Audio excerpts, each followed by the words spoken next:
Cheers to episode 207. Cheers. Watermelon, high noon. Haven't had a high noon in probably 9 months. Elijah Craig. Nice. Toasted bourbon. Straight or on ice? That's it? On the rocks. God, as they say. I barely ever do that. I had a whiskey fiasco. I had a mistake this weekend that I'll save for my weekly check-ins. Water for you, Evan? It's tea. Nice. Milo's? Yeah. Well, you know it, Grant. Hell yeah. Go back to the well. All right. So tonight, Tuesday, April 8th, 2025, 8:56 p.m. Eastern, 7:56 p.m. Central. Connor filling in for Alex. Alex, busy week of work for the kid this week. Thoughts and prayers to his service for our country this week. Well, timing works, actually. Yeah, right. Even if he was able to make it, I think he probably would have been in one of the worst moods of all time. You just know. I remember living with him in Birmingham, and he would have these stressful weeks, and it was just like, come home. He would always go to the gym because I think he needed to release somewhere. Come home. Easy, Connor. Just like go right to his room. Like no need for small talk during those weeks. Like just get through them, survival. And then he was fine the next week. So Connor, thankfully, filling in live from Minnesota for us. So thank you, Connor. Thanks for having me once again, filling in for Gilly. I don't know if he really takes his show seriously anymore, but love the kid. Connor gets on Evan. He goes, was I the first choice for fill-in tonight? And I was like, yeah, you were. You were the first text tonight. It all depends on the season of what sports are going on. I know Connor appreciates the Masters as well. And we had Cody with the C on a couple times ago. So I was like, all right, it's a Connor time to text him and see what's going on. Also, I don't know how long it goes, but Cody with a C, I think he has a Tuesday night bowling league, but it might be out of season. I don't know. I remember one of those nights. Going to Disney right now. That's right. He is. Definitely could not have done the show. If he did, that would have been live from Disney. Would have been bad. It would have been fun. Interview with Mickey Mouse. Okay, but I would say for not being deep into football season or like really far away from football season outside of the draft, which Connor, you said you're going to, right? I'm going to the draft Thursday and Friday night, correct? Have you looked at the weather forecast at all yet? I mean, it's still like 3 weeks out, so it's kind of hard to get that visibility. I would expect it to be a nice, cool 60, mid-60s. That'd be the huge. 22nd is 64 high, so as long as we get without rain, it'll be a fun weekend. Yeah, it's going to be make or break. Because I remember the one they had in Cleveland, and it looked horrible the entire weekend they were there. Yeah. I vividly remember that draft in Cleveland. It looked miserable. It was warm this year. Time. It was warm last year for Detroit, right? I think it was pretty nice. Yes, it was nice. Yeah, I remember thinking about going down. Marissa's dad was like, you guys have to go once in a lifetime. And then we saw the aerial shots of the first night, and I was like, I don't want to be down there. I was like, honestly, I might have reached, I think we talked about on the show, I was like, I think I've reached the age with like faster horses too sometimes where I'm like, I want to be toward the back. I don't need to be crammed in to listen to Goodell announce names off a cue card for 4 hours. Yeah, get me out. I'll be very curious to see the setup in Green Bay because when I was there in November, when we got the tour, they kind of showed like what area it should be in. It's like it's not even in Title Town where there's a big open field. It's kind of more subdivision south of Lambeau. I mean, there's not a ton of room like Detroit. I would still expect it to be full, but I'm not sure the avenues to escaping for a Porta-John will be like. The Title Town setup always looks awesome in the winter when they do those shots of Green Bay during winter games. I'm not sure why they're not doing it there. That makes no sense to me. I'm sure someone's got a good idea, but you'll have to be boots on the ground there. We'll have to get you after that week as well to see how it went. Live correspondent, Connor. You have to send out a mic for me and I'll interview some people. Yeah. Give Connor's draft grades of all the prospects. Yeah, as he's like 5 Oberons deep. All right, but yeah, like I said, March Madness. We got to recap the Final Four. Great weekend. Title game as well. Overall tournament thoughts. We'll clean up some of the transfer portal stuff for Michigan State, as well as NBA decisions. There was a big one today for your Spartans. And then we are kind of doing a retroactive Detroit Tigers season preview. And we can talk about the first couple games, Torkelson included. But we never really set the stage for their season just because it sneaks up on us and it's so long and we had a lot of other stuff to talk about. So this is kind of like the Tigers season preview show. And then Masters previews and picks. The biggest week in golf is here. We have Bryson DeChambeau's #1 fan. We have Paul Casey's #1 fan. And we have Sepp Straka, myself's #1 fan, all on the show, ready to give you, as always, a favorite and a long shot for gambling picks this week. So we'll start off. Connor, you are Alex tonight. So any news and notes? Well, I guess last time Thanks you for were having on, me.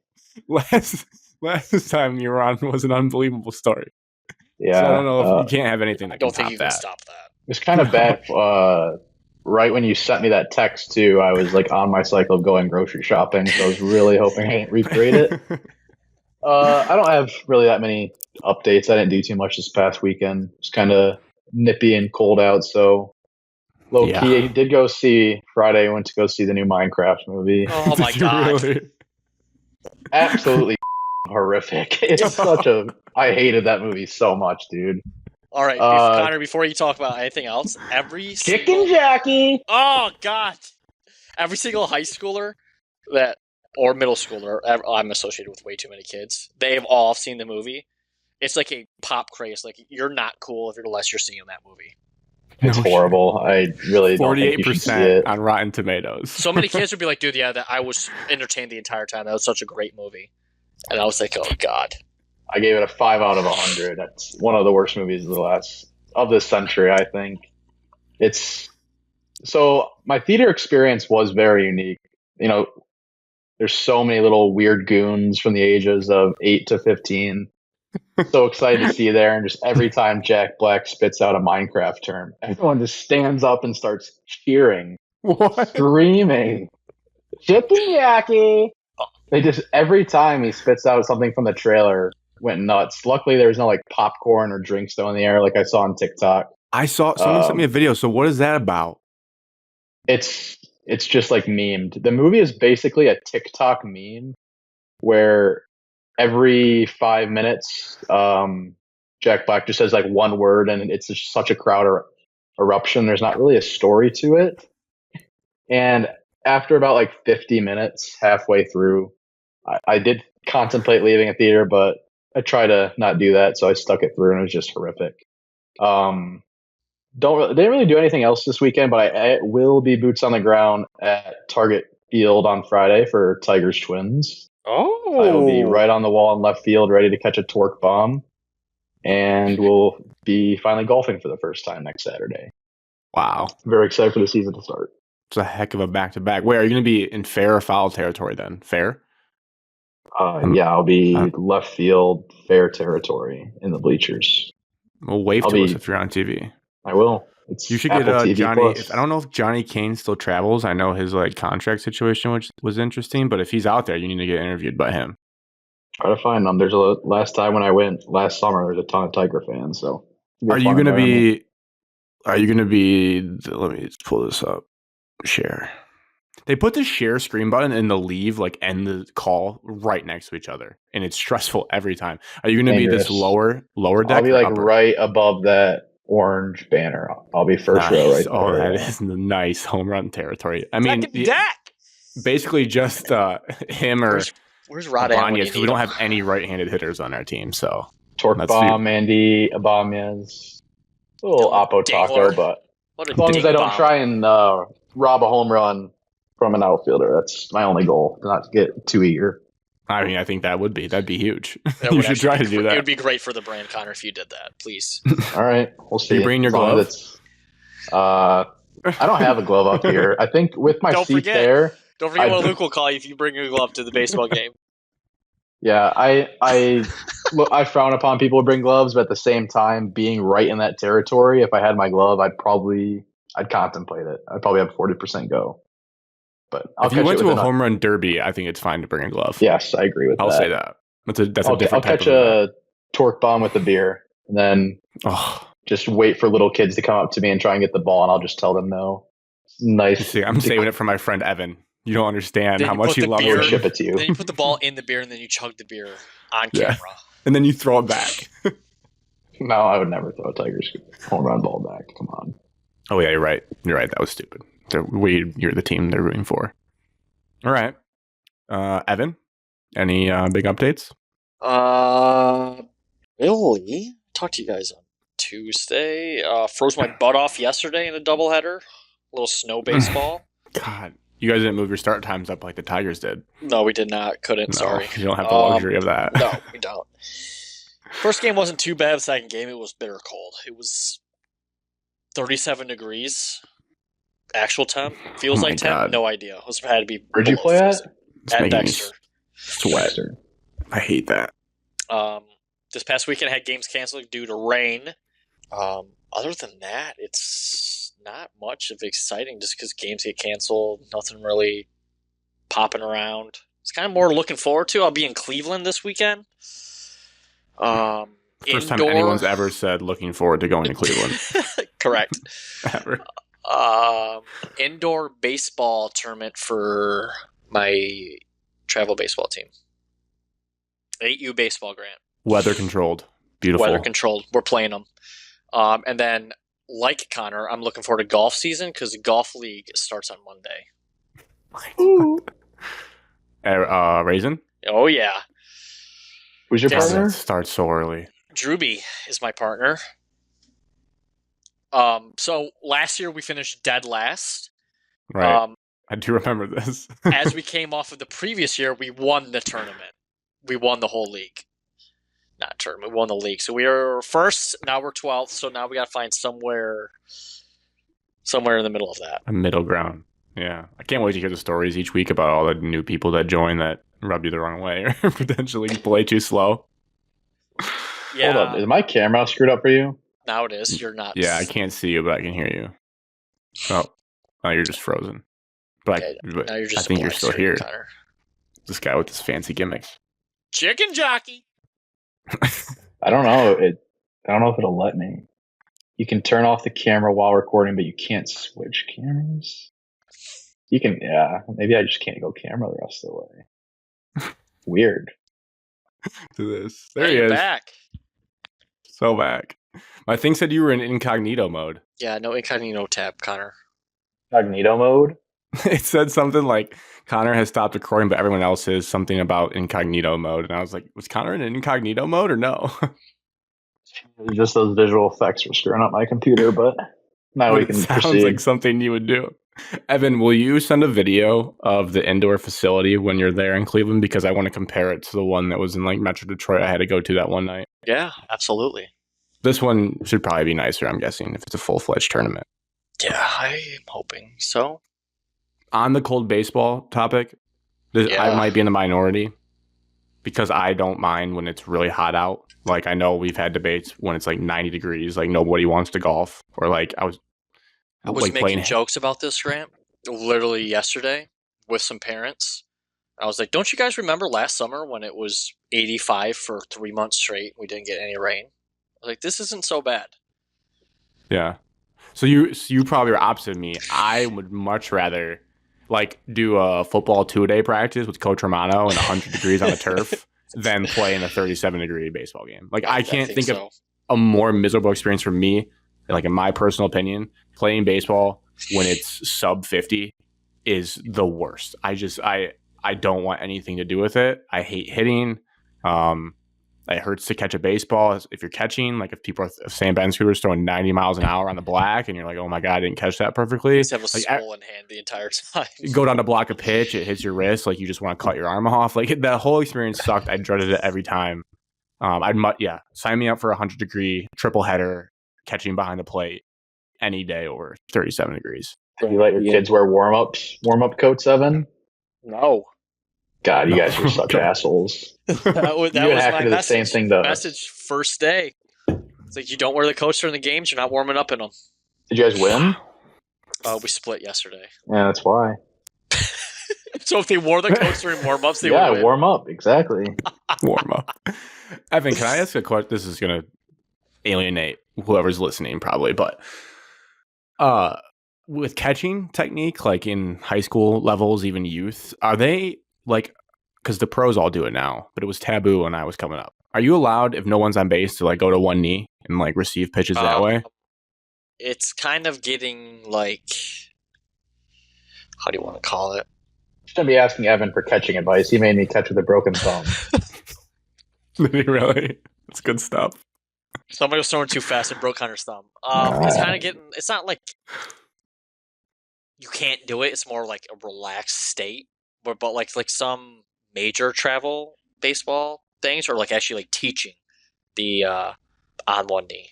I think that's out. the move now. I think that is the now. More I watch the pros, and I'm like, damn, that just makes sense. Like, there's no need for you to actually have to block a ball with nobody on base. Yeah, just let and it go. It's a lot easier to get underneath a fastball in the black if you're like lower already. So I'm envious of that because that wasn't allowed. I remember the first day freshman year, I was told to take my knee savers off.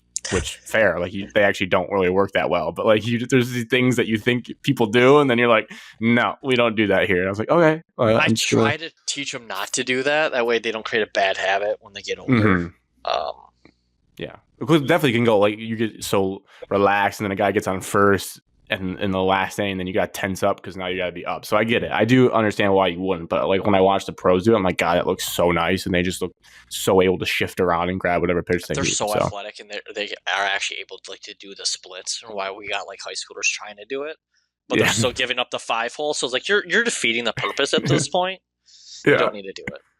Yeah. Let's focus on catching the baseball first. How about just catching it and give our pitcher a call once an out? Yeah. Give him a call. But the other team can't steal because you're flashing it everywhere. Correct.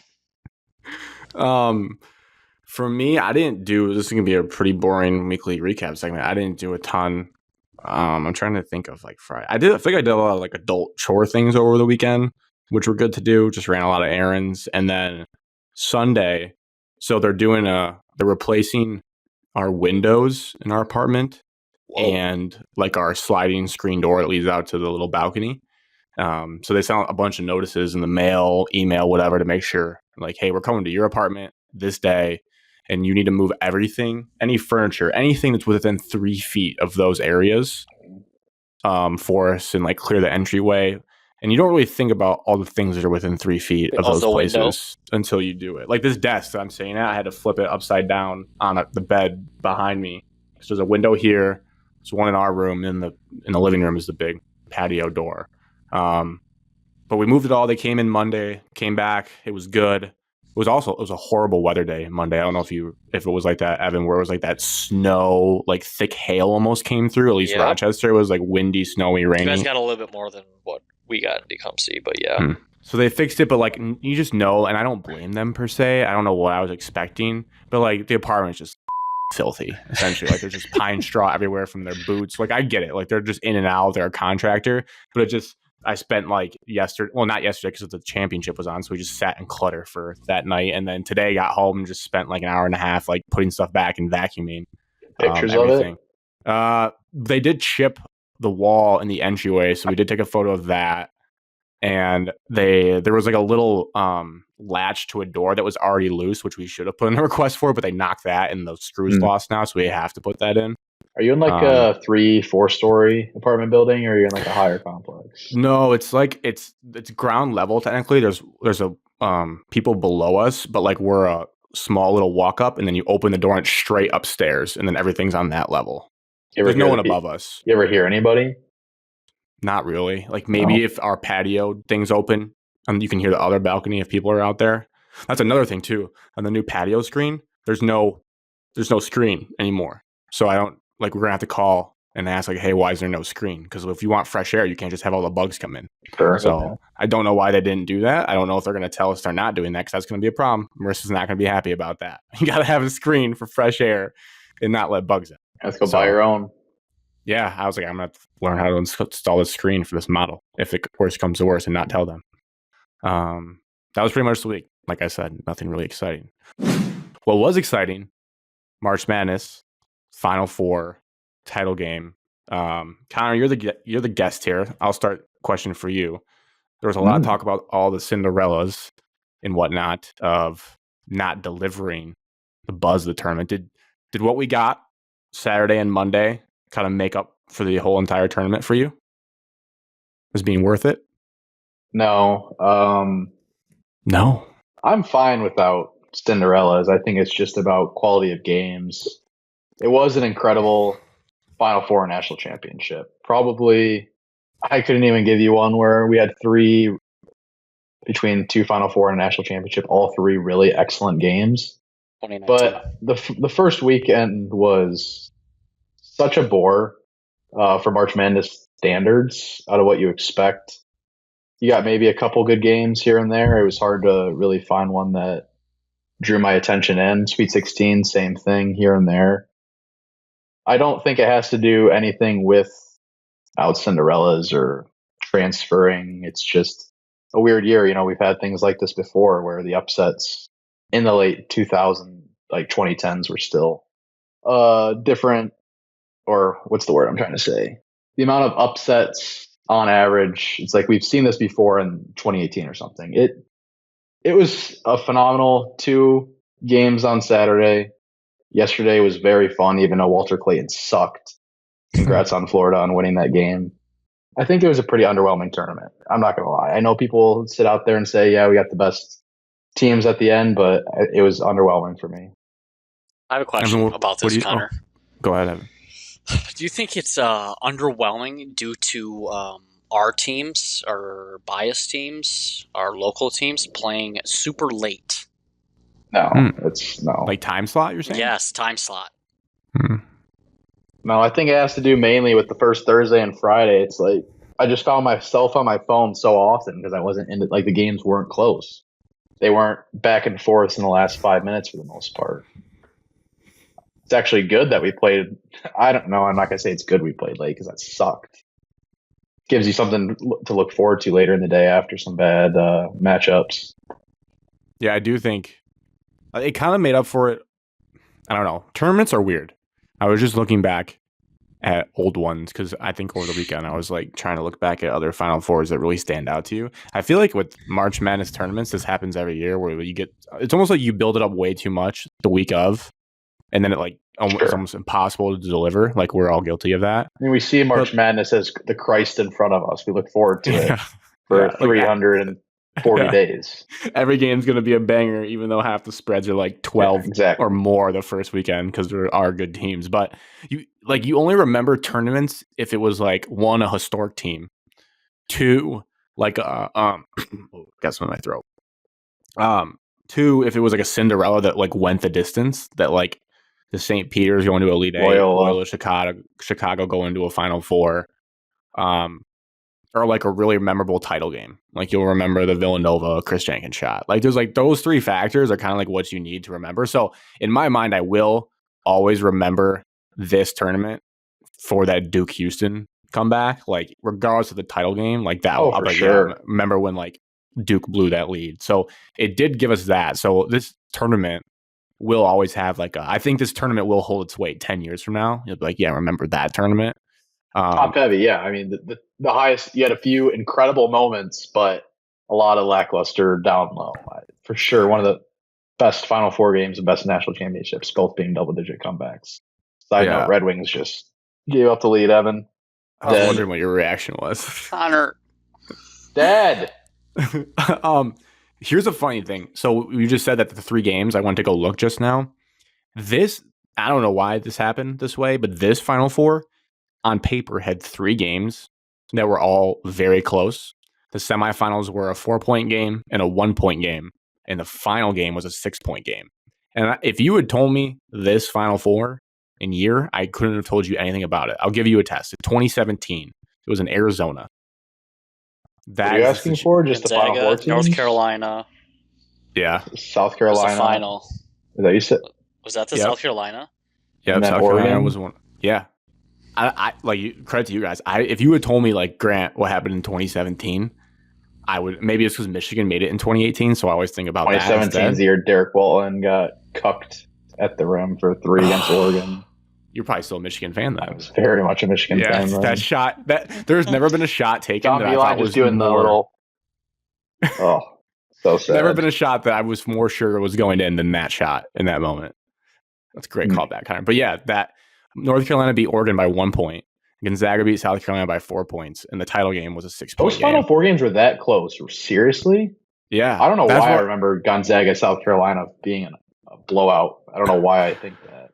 That's why I was confused because I was like, Connor, that's a good question. Which all like are there any that all three games were like that tight? And I was like, oh, this was on paper, it was that tight. I just don't remember it being that thrilling of a year in 2017. But I guess that's a good one. I would say in terms of just like people were saying back-to-back Final Fours. Did they go in 16? No. Or no, 18? Did they go? Didn't they go in 18? Didn't they get blown out by? That was or did they go in 2019? Oregon only went that year. No, they Oregon were in did one. go. They were in another one with Villanova and Oklahoma. And didn't they get Oregon. Buddy Hield? That was Syracuse. No, bro. I'm with Evan, Oregon but I don't was know. in a Final Four, another Final Four besides that. They only made it with Dylan Brooks and Dorsey. Bro. No, Connor's right. So they lost to somebody in the Elite Eight? 2016, they lost to Oklahoma in the Elite Eight. Elite Eight game, sorry. Also weekend off, one day off. That wasn't even the game I was thinking of either. There was a game where like Buddy Hield, or did they lose? They played. I think Oklahoma lost to Villanova by like 40. Yeah, that's what I'm thinking of. They played Villanova and lost by a ton. And Syracuse got spanked.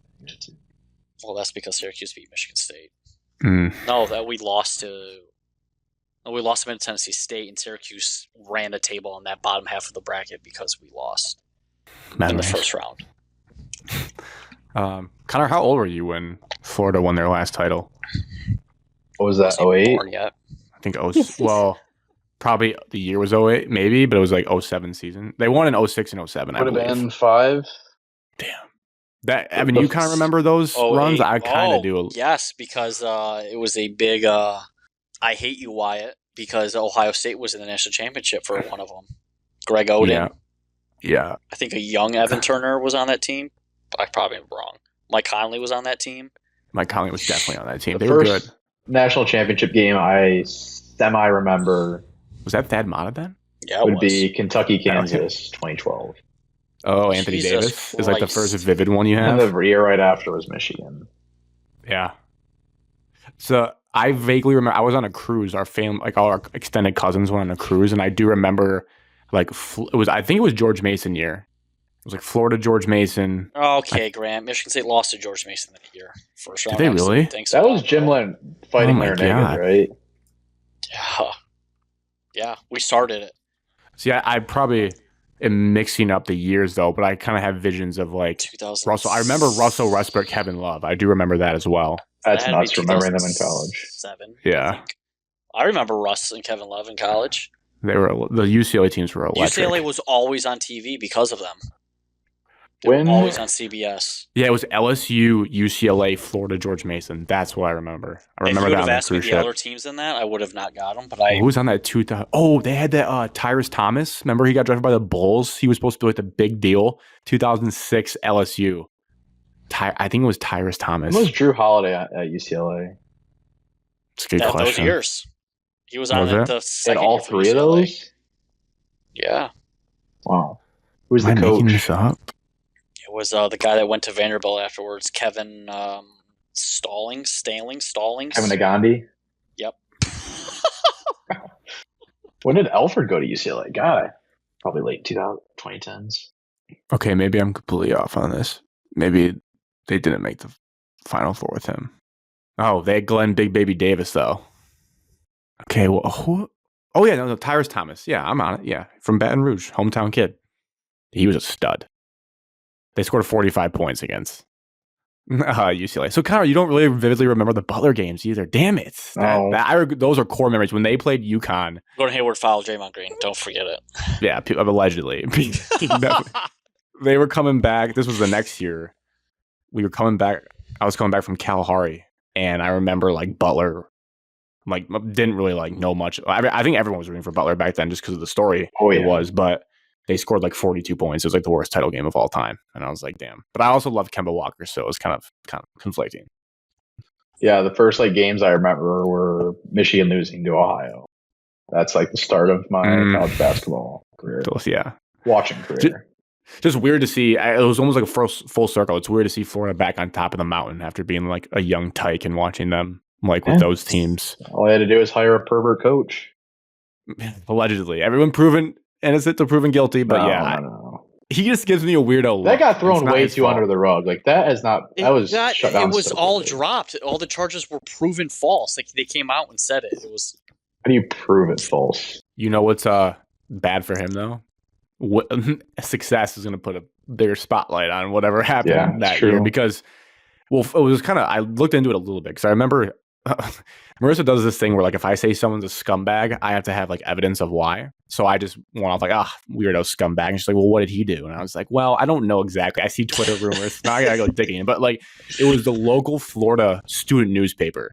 Yes. And nerd alert, as someone who worked for my school paper, we definitely made mistakes. Okay, but I don't think we would have like alleged. I don't think we would have alleged something this egregious unless we did have proof. And they said he was like stalking, harassing multiple women. That like said college he was, girls or just like college girls would follow him, walk him, chase him down like, on campus. Say like I know what like car you're driving or like I see you, like weird texts and DMs imagine and stuff just like that. Tom on his little ATV following you at home at night, just saying, "I'm coming, baby." You're saying if it was Izzo? Yeah, just imagine that. That's But apparently he did that, and they did a full Title IX investigation. But Title IX is done by your own school, so that's why people are like, we probably need a. There's going to be some sort of digging, like whoever did the ESPN investigation unit, they're going to look into this stuff now that he won a title for sure.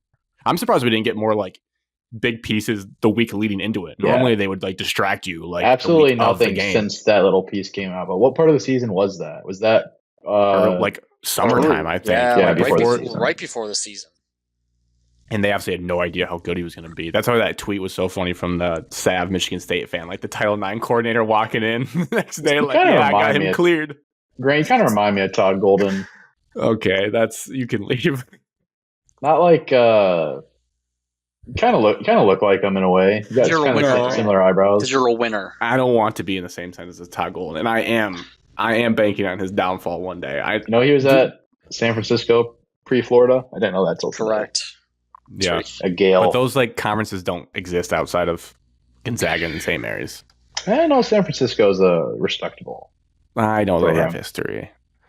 Fun stat for Florida: we always talk about basketball, football school. Just from SEC Network, they're an everything school. They are the only school with 3 football and 3 men's basketball national titles.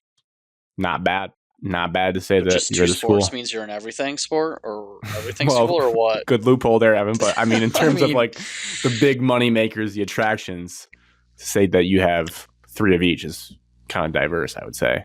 Just kind of weird. They're like the basketball program's interesting. Like obviously they had the back-to-back that was awesome, and then they have this run. I don't know. Billy Donovan built that program. How much are they going to have? Probably sustainable now. I don't know. They're losing. I mean, if Todd's good, they should be set. He's 39, youngest coach I believe ever. Right? That was the stat going around. Todd Golden. I mean, he got lifted by a Patino product in Walter Clayton. I'm not going to give him credit yet. And he's going down too. He may not be coaching next year. Let's just spread reckless propaganda. Fired. I guess that's burying the lead. Let's do a little bit Houston, and then we can do the Duke stuff because Duke. I feel bad for Houston. I know you don't like Kelvin Sampson. I don't know why don't you like Kelvin Sampson, Connor? You want me to like say it on here? I'd rather just get blurred out. Just a very angry guy. He turns me off the way he speaks. He's just a little. But he's Tom Izzo, like Big 12. I would tell Marissa that. He doesn't have the passion outside of the game, though. Izzo, I feel like, speaks more for the school. Incredible coach, though. You can't deny what he's done since he came from as an NBA staffer. Before that. I know, but before your time, he was a bad boy. He was a bad boy at Indiana. Not really, just though. Paying players before you could pay players. That's all we know. You guys see the viral video of their practices? Yeah, that was incredible. Just all out brawls for loose balls. That was awesome. And there was a video, Connor. Speaking of off court, I wanted them to win even more. There was a video of him in 2016, I believe, when he got there. He was going around campus during the day, like begging students to start coming to Houston basketball games. Why is he not trying to get a transfer at that time? He doesn't care enough about the game. you're looking for anything. The way he talked about the Gonzaga pronunciation really rubbed me the wrong way too. Very bad reason, rubbed me the wrong way. I will never figure out your brain of your him and Matt coaches. Painter. I hate Matt Painter too. With you about Matt Painter? Not. He's so classy. He's a Dirk, dude. Fun fact too, listener Brad will appreciate this. When we went to when we lived together in New York, we went to Boston for a weekend. We got drinks in the bar that's like attached to Fenway Park in the Green Monster. There was a Zach Brown band concert there later that night that we were not going to. We just went to the bar. Matt Painter in that bar. And we always joked that we drank beers with Matt Painter, even though we were never really that close to him. But it was so random. Like, why is Matt Painter in this bar going to see Why did you approach him? Did he have like a crowd around him, like people knowing who he was? No, I think it was like with his family. Like, or did you think maybe, you were the only two guys in that bar that was like, that's Blender? For sure. It was before like any Zach Eady. Like they were good, obviously. Like we know him, but like it was still. Shoot, it was probably 5 years ago, but at least 6 years ago. Grant, who are your like ball knowers? Right I know when I sent my at this bar. list of like top 5 liked and hated. The liked list was kind of just thrown. I really don't care for many other coaches besides my big 3. But who's like your top 3, like 2 hated coaches? Like who do you hate in college basketball? Hated coaches? Yeah. They kind of like. Who pisses you off when they just like Coach K smugly walk across the screen? I'm with Grant there. Coach K had that LeBron thing where he was like secretly an asshole, but always like he cared about his image so much, and people protected his image way too much. All right, people that have coached within the last year. I don't like Willard, and that's before the Maryland stuff. From the Big East, he just rubbed me the wrong way. Chris Mack. I don't know where he's at. He's Charleston. Yeah, I hate him. What about Sean? Yeah, Sean Miller. Kind of that. Yeah, anyone that goes through Xavier, I'm not really a huge fan of. Although I think Fed Motto coached at Xavier for a hot second. But Xavier Butler's biggest rival, technically? Yes. So basically, if you coach in the Big East, not for Butler, you can go F yourself. No, because I'm also... You gotta be a good Jay Wright fan. Love Jay Wright. I don't. Oh yeah, the land on 2. I watched still that like 20-minute video of him teaching land on 2 like by myself sometimes like once a year just because it's such a good basketball. I do like, even though he's hated, I like what he brings to the game. Dan Hurley, I do. I have a soft spot in my heart for psychos like that because like him screaming like don't let them F you like they F us. I would do that if I was leaving the court. Like I'm a psychopath. Like I can't control my emotions. Evan's probably seen me like growing up. Me and Wyatt used to get in fights. Oh yeah. Recess at high school or middle Alex school. and Grant overly competitive. Yeah. Alex can't hold back and shut his mouth. Yep. Yeah. I feel like we can all agree he's a dickhead if he's not your coach, but if he's my coach, I'm gonna love him. Oh my god, I would ride or die for him for sure. And he won 2 titles too. So I'm just trying to think of other coaches. I feel like that's what we're missing right now in college basketball. We need more hateable coaches. Nick Cronin. Yeah, definitely. He makes me laugh more than I hate him. College basketball is made by its coaches. Yeah, Wisconsin's my most hated team in college basketball. McCaffrey, come on. Fran would make me laugh. Over Underwood. Oh, yes, but close. I don't like Chris Collins. I think he's way too animated. He freaks me out. He's more of a jokester. You just kind of laugh at him because they'll never be good, kind of. I'm looking at this list. I mean, everyone else in the Big Ten is like, whatever. I respect him. He just screams slimy to me. I know. Yes, I just can't get over the fact that he's at Xavier, or Rich is at Xavier now, right? I think so. Who did Xavier hire? I believe it's Richard Pitino. Yes. You're right. Yeah. But yeah, I feel bad going back to Houston and Kelvin Sampson. I've like his reaction to that last play was so sad to me. Like he just stood there lifeless.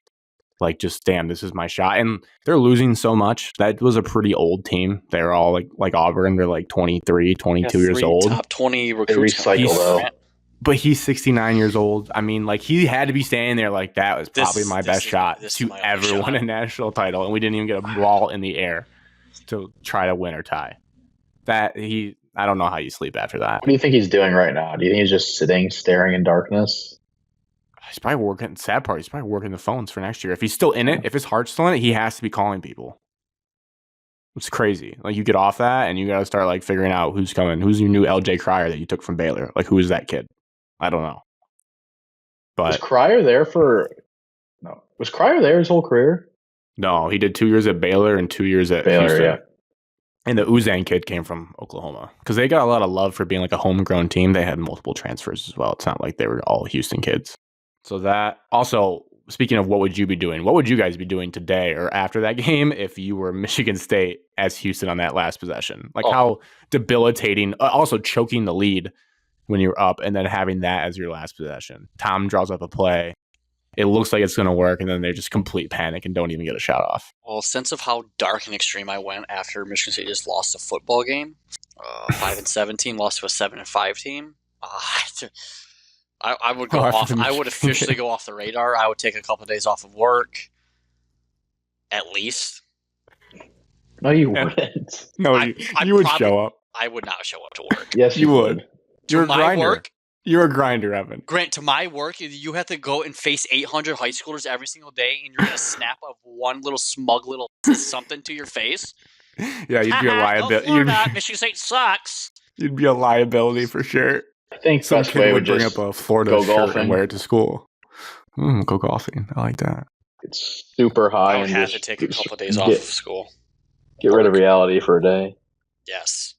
They'd be like your lowest of lows. Yeah, that would be awful.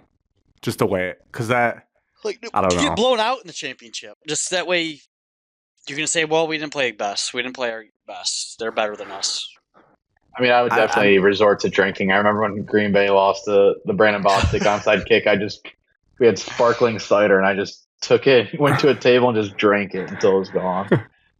No alcohol in there, but I don't know what I would do if we lost the Houston way. It's different getting blown out like the Michigan Nova year, because that's the last time I've experienced a championship. It's almost like, I know it's not the same thing, but Sweet 16, Michigan State, same shit happened to us against Kansas State. And the Kansas State loss, yeah. I mean, that loss hurt. We didn't get a shot off. Tyson Walker didn't get a shot off the last. That loss to Kansas State for sure hurt worse than Auburn for me. And Red Wing season's over. Fire Eiserman. Fire Eiserman right now. Stop it. What do you mean stop it? He's done no playoffs since when? 2015? That was a good time for him to hide, though. We got everyone I have a roster that does nothing in April in the D.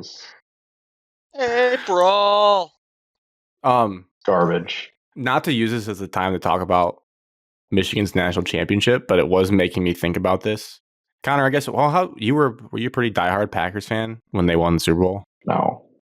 Okay. It was like the year after. I'm throwing you in. Bandwagon. No. Jesus Christ. I watched the game, but it's I didn't feel anything, if that makes sense. All right. I'm throwing you then in the titleless crowd, which is fine. I've only had the one from college football. But I was thinking about this in multiple ways. After Alex last week was talking about how brutal it is, you win a Sweet 16 game against Ole Miss, a great comeback win, exciting cone car dunk, which got shown, I think, 4 different ways in one shiny moment, which was an awesome part of the sequence. But you don't get to really enjoy your Sweet 16 win because you just start thinking about the Elite 8 game and what that matchup's going to be like, because that's just how we're tortured as sports fans.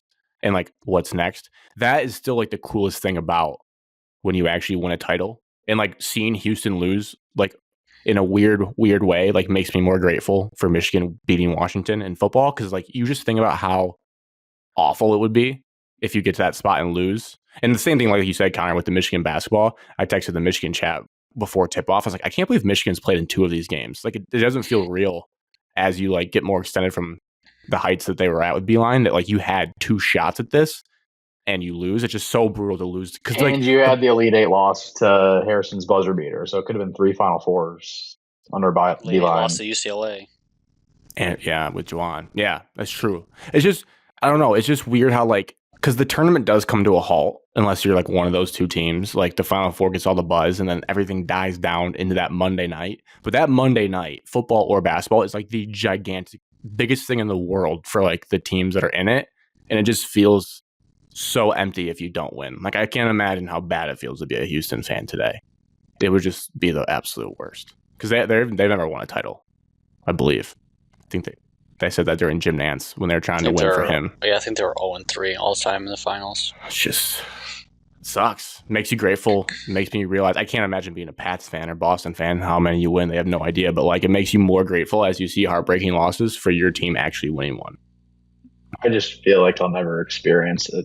So what's the point? Connor. Our one shot this year blew up in flames in the first round. Tigers. The Lions. You No. were there, Evan. Well, oh, our other shot blew up also in the first round. I forgot about the Lions. I just erased that from the memory. What are you Michigan State talking Hockey about? Grant was Oh. number 2 in the country, and we lost to Cornell in Toledo at home. You know what would make the Huntington most Center? sense, though? Is that what it- Yes, we were No, in that's the a- Huntington Center. it's a and hard I'm place for your season to end. Still not over it because we were bitching last year that we were playing in BFE with 1,000 fans. Then we got a home regional site in Toledo, and Frozen Force this weekend. I hope Western loses in the first round. Sorry, Ryan. Sorry. I'm not sorry, actually. I can't stand it if they win. Broncos maybe do or die, or ride or die, whatever he says. So imagine though, like we're just sitting here on a random night, beginning of June and end of May. Pistons Okay. are playing in the NBA Finals. Wow. Imagine I'm that. there. So if Pistons win the NBA, like I don't know, NBA is a weird sport. Pistons have been kind of garbage. Well, I haven't seen a Piston win in my lifetime as a fan. I If the need you to Pistons were to, experience like, that. be in the NBA Finals, do you think you guys would truly feel it out of just nowhere? Yes. I know I would, but I don't know about the rest of our chat. I guess I don't know how many people really care about Pistons, but I would not feel it if they're 1, 2, 3. Like, what if they 4, just 5. swept? They're 6th on my list. What if they just swept the Thunder in 4 games in the NBA Finals? Just goes by like that. Pistons are NBA champions. Well, people would be bought in by that point, Connor, because you would have to have beat the Cavs or the Celtics in like a probably Game 7 Eastern Conference Finals. Like, Sweep you know how every much single pressure. series, 16-0. Imagine. I would say Pistons hoops is definitely above like Michigan hoops for me. It doesn't feel that way lately. Yeah, like in my gut, because like that's what I grew up on. Like that's there's a soft spot in Pistons for me. How old were you when they won the chip? I was 7, and I had like all the magazines. I had all the T-shirts. That was like I would ask for Christmas is like go to a regular season game. Was that like the first year you cared about it? They won, or like the second? It must have been right then. I vaguely remember like the first, like maybe 03 and then like 04. You're like, oh, like why does everyone care about this? Wait. How old were you in 03? I would have been 6. And then by 7, I know like, I mean, I have home videos too, but like I do remember going to the Palace and then you went through the heartbreak of the Spurs with the Robert Horry shot. Like I remember watching that in my living room. Like that was like a first devastation is Robert Horry banging that. So like I've had the highs and the lows with them. And then I remember like the Dwayne Wade Eastern Conference Finals. Like those were with the Heat, like those were awesome.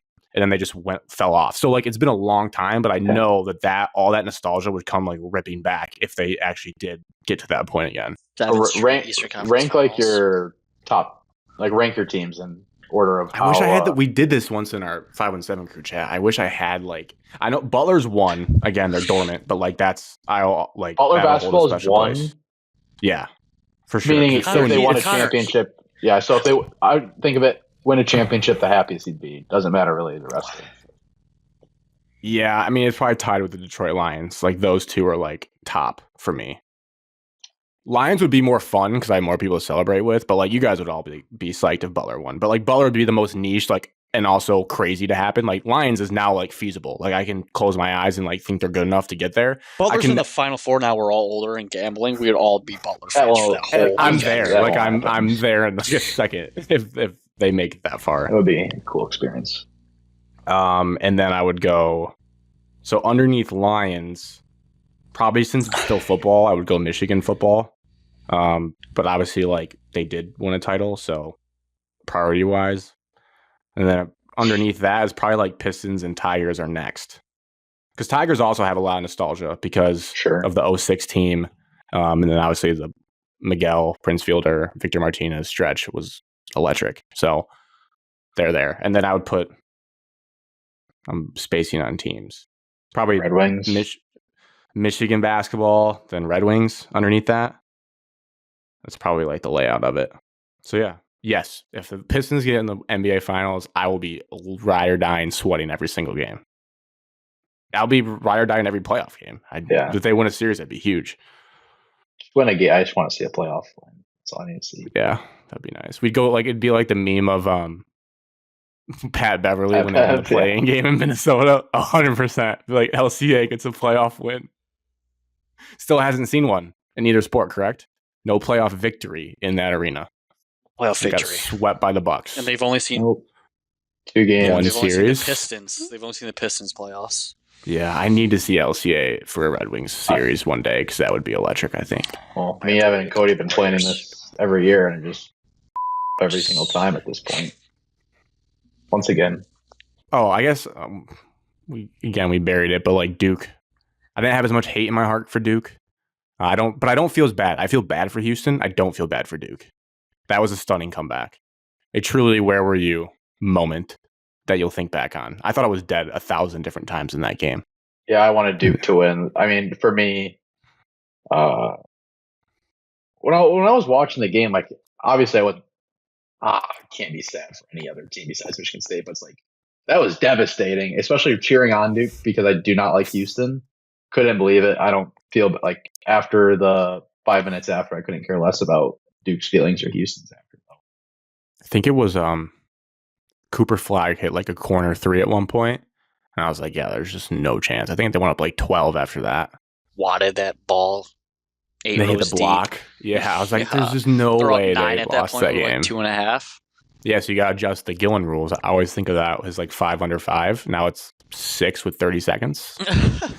And the crazy part is like how good Duke is, right? Like that can happen to bad teams in the first couple rounds. Like you blow a lead, like a Michigan. That's a lead I could see them blowing at some point. But like Duke is like phenomenal at every position.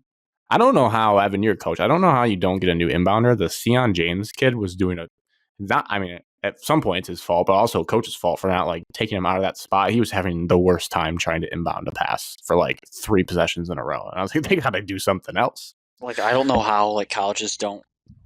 Obviously, they practice it, but they don't practice as much as high school because high school everything is like full court press. Like with college, all you're doing is like late game situation stuff. But like all of them is like sprint up, try to sprint, catch the basketball, and then if you're not open, like post that guy up that's right directly in front of you. Mm-hmm. Like there's less movement than you like actually see. Kind of annoying, to be honest, as a coach. Yeah, that you just over and over again they couldn't figure out a way to get the ball inbound comfortably. Yeah. You never see people actually get steals on those plays. No. Granted, they were kind of swallowing their whistle except for the flag foul that they called because like Houston was, you could probably have called them for a couple of fouls before the ball was even inbounded. The way they were like hip checking people to prevent it, but just the way the cookie crumbled, I guess it was. Dude, talk about stunning. Final Four and finals. They swallowed their whistle. Yeah. They called a fair amount, but when they did, they were like nonstop to make up for it if they weren't. Yeah, the first half of Houston, Florida, I think had like 4 fouls, 3 fouls combined. Fouls at the rim, you're not getting called unless it was obvious. Not Big Ten basketball. Not Big Ten basketball. Not. We say it every year, but I feel like this year, like towards like the later half of the games, like the Elite 8 and Final Four games, it felt like even more like noticeable, like the difference in styles of refs. Yeah, like especially guarding the perimeter too. There was multiple like 2-hand checks or like body bumps that they just like let go. They don't really call that, and I feel like you get those all the time in Big Ten basketball. And then like Alex has always said, I think his point was like the rebounding fouls. Big Ten has so many rebounding fouls, like staying here, like your ball into the basket. You don't see a lot of those. They just there's like so many bodies that hit the floor in the NCAA tournament. You're like, how did that guy get thrown down? But like no one cares and they just move on. Whereas like they stop it and review the game in the Big Ten if you do that to someone on a rebound. Yes. All right, let's move on to trying to get our teams back to the mountaintop. Michigan State, Michigan basketball. I'll start with you guys since there's 2 Spartans here. And I think the Jase news is the biggest news of any transfer portal or NBA stuff. He officially announced today. I believe his it didn't sound like he was gonna like do the thing where he tests it, but like he's not coming his back eligibility. No he's gone. It's gone. Over. Any thoughts, I guess, Evan, now that he's officially gone? Anything you'd like to say to him? Any now that the finality's there, the hope's gone that he's coming back? The hope is gone. Hell of a turnaround, hell of a development. I just see how far we've come from the NBA, like actual prospects. Like in the talent pool, I think has diminished based off the NBA. Like, don't get me wrong, he's talented. He would make the NBA, but just from him being off the radar and being like a top 100 prospect to now being a borderline lottery pick. He was like a top 30 prospect still. I never saw that beforehand. Before the season, never. He was like 25, I think, on ESPN 100. Oh, like recruit coming in. But yeah, in terms of Evan's point, like NBA boards, I don't think he was on NBA boards. NBA prospects. Yes.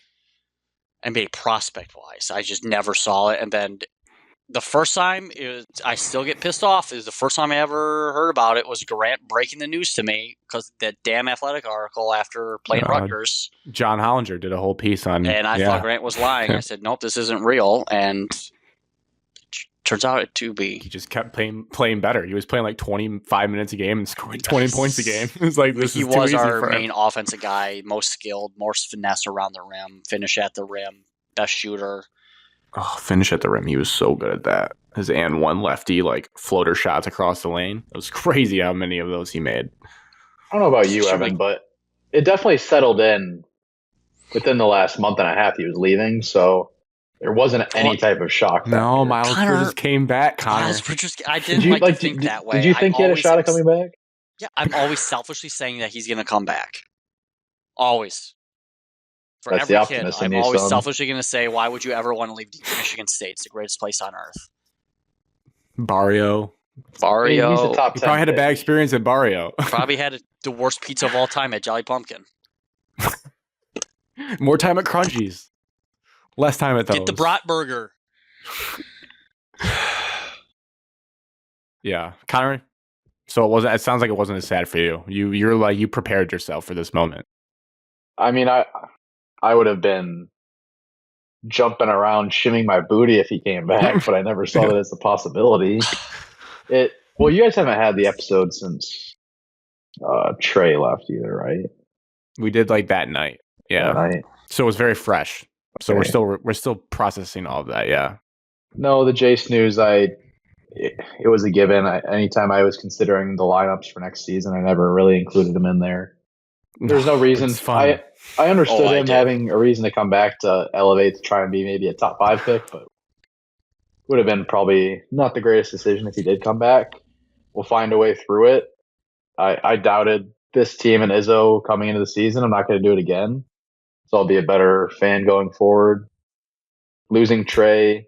Well, Jase is... I mean, compared to Tyson, who was more fun to watch for you, Evan? I think Tyson brought me more joy. Tyson did bring me more joy because there was more of it. Yeah, he asked to do a lot more.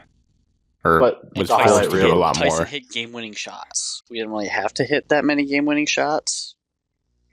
Not a big deal. Game-winning shots he hit. Purdue. He had a crazy game versus Illinois. He had like 35 against Illinois, I felt like. I think that was a loss, though. Yeah, it sucks. I think that's all we can really say right now. We're just going to have to go into the portal and grab some guys. Hopefully we don't wait any longer. I mean, Michigan just picked up another 7-footer from UCLA today. Michigan just keeps picking up people, and we're sitting there. Izzo's on the phone at Comerica, hopefully dialing up even better recruits. He was dialed on that. The Jase, I thought, so I initially was like, oh, he's for sure gone. The fact that we made it a whole week without any news, I got a little nervous internally. Rivalry clock, I was like, ooh, over the weekend, I was like, still no news. Like, they preparing their offer, like he's coming back. This week on Monday, I was like, he might be coming back. And then I was like, damn it, like, that's just going to suck to have to face him twice, blah, blah, blah. But then, is the timeline for announcing to the draft and then also announcing the portal? Is there like a time set you have to do it in? Yeah, it's the deadline to apply for early entries April 26th. Then you have all the way until June 15th to decide whether you want to withdraw or not. So it could have been a long process. Yeah, but when did Aikens most people last go year? in? I don't remember that really. I feel like it was earlier than later. I don't think he made you guys wait for a long time. Definitely not till June. No, because like the combine's in May. So then they get like all their feedback and stuff then. But wait, it says, the lottery's the 12th. Okay, yeah, but then 15th you have to withdraw. So yeah, he could have gone till But with the transfer portal closing now, so before weird. Like the lottery happens, and then be like, yeah, I don't want the team I want to go to. yeah, if you see who gets the pick, you're like, maybe I'll go back to school. What would you give up as a Piston to move up for Jase? Let's say the 9th pick. What's the most you'd give up? I actually thought about that the other day. No, was it Walter Clayton? And we don't have a first this year either. I'm not giving up on Jay Navi by any means, but I do think like having like Jace next to Cade with the way Jace can shoot would be like pretty electric. I wouldn't give up on Jay Navi because I do think he's going to be special still. But like if you talked about like a better complement shooting wise, you could make the case that like Jace would be amazing next to Cade Cunningham. Like what's Clayton projected now? Not top 10. He's still probably going Right. to. Well, I bet he'll end up higher. I bet he'll end up higher. Asking. Dante DiVincenzo wasn't a top 10 pick until the final 4. Clayton has to go top 15. DiVincenzo was not a top 10 pick. He was like 20s, wasn't he? I don't remember Dante. I crossed him off after what he did to me. Pick like 11 or 12. 17th. I told you. Cut in the middle. Clayton's got to be before that. Got to be that or before. If we're being honest, I mean, he carried a team to that point. So, but yeah, to your point, Connor, Jase. I mean, he's very. Would you give up a first in Holland? First in Holland for Jase Richardson? No, probably not. No, it's too much. Just a first. Okay, first and 2 seconds. But it could be healthier for the league to have Holland and Isaiah Stewart not on the same team. So that could be a win for everyone else. Such an awful. I can't believe we gave him 4 years, $48 million last year. That's ridiculous. Easy, dude. Beef stew. 4 years, 48 is chump change in the NBA, Connor. For a dude that averages 5 and 5 and doesn't even start anymore, it's awful. He's an enforcer. He's an enforcer. Jase Richardson's pro comp is Reed Shepard. What a great pro comparison. Ew, he's better than Reed Shepard. I know that for a fact. Then we're getting. We also don't. People have to realize Jase Richardson did not get to be like a lead ball handler for 32 minutes a game. He was not shoved, but like what made sense. He was an off ball, 25-minute a game guy. I mean, towards the end he played more, but like imagine if he had the ball like 10 minutes more a game, he could stuff any stat sheet he wanted to. At least I believe. I think that's all there. He's supremely talented, so I think he's going to be just fine. Any other? Alex is more of the message board guy. Connor, I don't know if you dabble in that. No, I rely on Gilly Bear to provide me my info. And I don't know if there's any like portal buzz. I know Booker went to UCLA for an alleged $1.5 million, which is insane. If that is like what the going rate is, that probably makes Evan like roll over in his grave based on payments to people. 1.5. Allegedly, it was $1.5 million to come to UCLA. I don't know over how many years. Like if that's a 2-year thing and what's guaranteed. We don't get any details, but that was a burner message that Alex passed along to us. That $1.5 million was the number. I mean, that is not going to work out. I cannot. That's such a distasteful pickup by Cronin. That's just. I think the biggest thing with Izzo and transfers is he said it kind of touching on Fiddler that he needs a guy that's not going to have a huge ego. So we're not going to get one of the top shooting guards or ball handlers ever because we don't want a guy to dominate the locker room. Yeah. And he also wants a small nose, do what you're asked kind of guy. So we're looking at like the mid majors, and the biggest rumor right now is there's a Montana Grizz. I saw this kid guy in the transfer portal. I saw this kid. He's a shooting guard. Yeah, but he's coming from a mid majors or small program, so big difference there. That's one thing where, I can't take success for granted after this season, but once Izzo's gone, I really hope we go away from the Izzo mentality and we do try to land high caliber players that have a personality. You're saying that might be divas? Kinda, yeah. Be careful what you wish for, though. You don't want 100 Dickinson. I'll tell you. Give me one. Make your life miserable. Bring it around already had divas 2 years ago. Yeah, true. Last year. That has talent. I'm not talking about Hogard. Walker is still very good and a great lead. I'm not going to say great leader. I don't know what happened, but incredibly fun to watch. I would take that. But it is interesting because you kind of, with Jase going, not to get too into like what needs to happen, but we can get in a little bit. I feel like you need to go get a volume scorer shooter. I don't know. I'm writing it down here. We got Fears at the point. Cone Not a Carr's a shooter. starter to me. Cone Car's Not- a starter for me. Yep, not a shooter. Not a shooter for now. We'll see what happens, Our best shooter obviously. coming back is Jackson Kohler. Kohler. Kohler back. And then I still think in a great world, like your closing five doesn't involve Carson Cooper on most nights, depending on the matchup. So I think Hope not.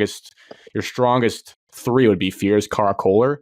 So there's still some holes to plug there. But I think one of your freshmen probably will be good enough to play the four if Kohler's playing the five by the end of the year. But you need that, like, I think you need, like, the Montana guy would be nice, but I feel like with Jase gone, you almost need something more. You need I'm not going to get my hopes up that we can duplicate another freshman phenom into a top 10 pick and be the scorer we rely on every game. You got to get in the portal. Yeah, scorer-wise, I agree. I think one of those freshmen, Alex, will play good minutes. People Absolutely. probably would know more. But yeah, I think one of them will be good by the end of the year. But like, you need someone that's going to put the ball in the basket, like a Tyson Walker-esque, essentially, like a Northeastern kid or someone that's like comfortable handling the ball that much, can shoot. Unless you're expecting Carr and Fears to make massive. Like who is shooting? Who are we designing a play for it in the game right now?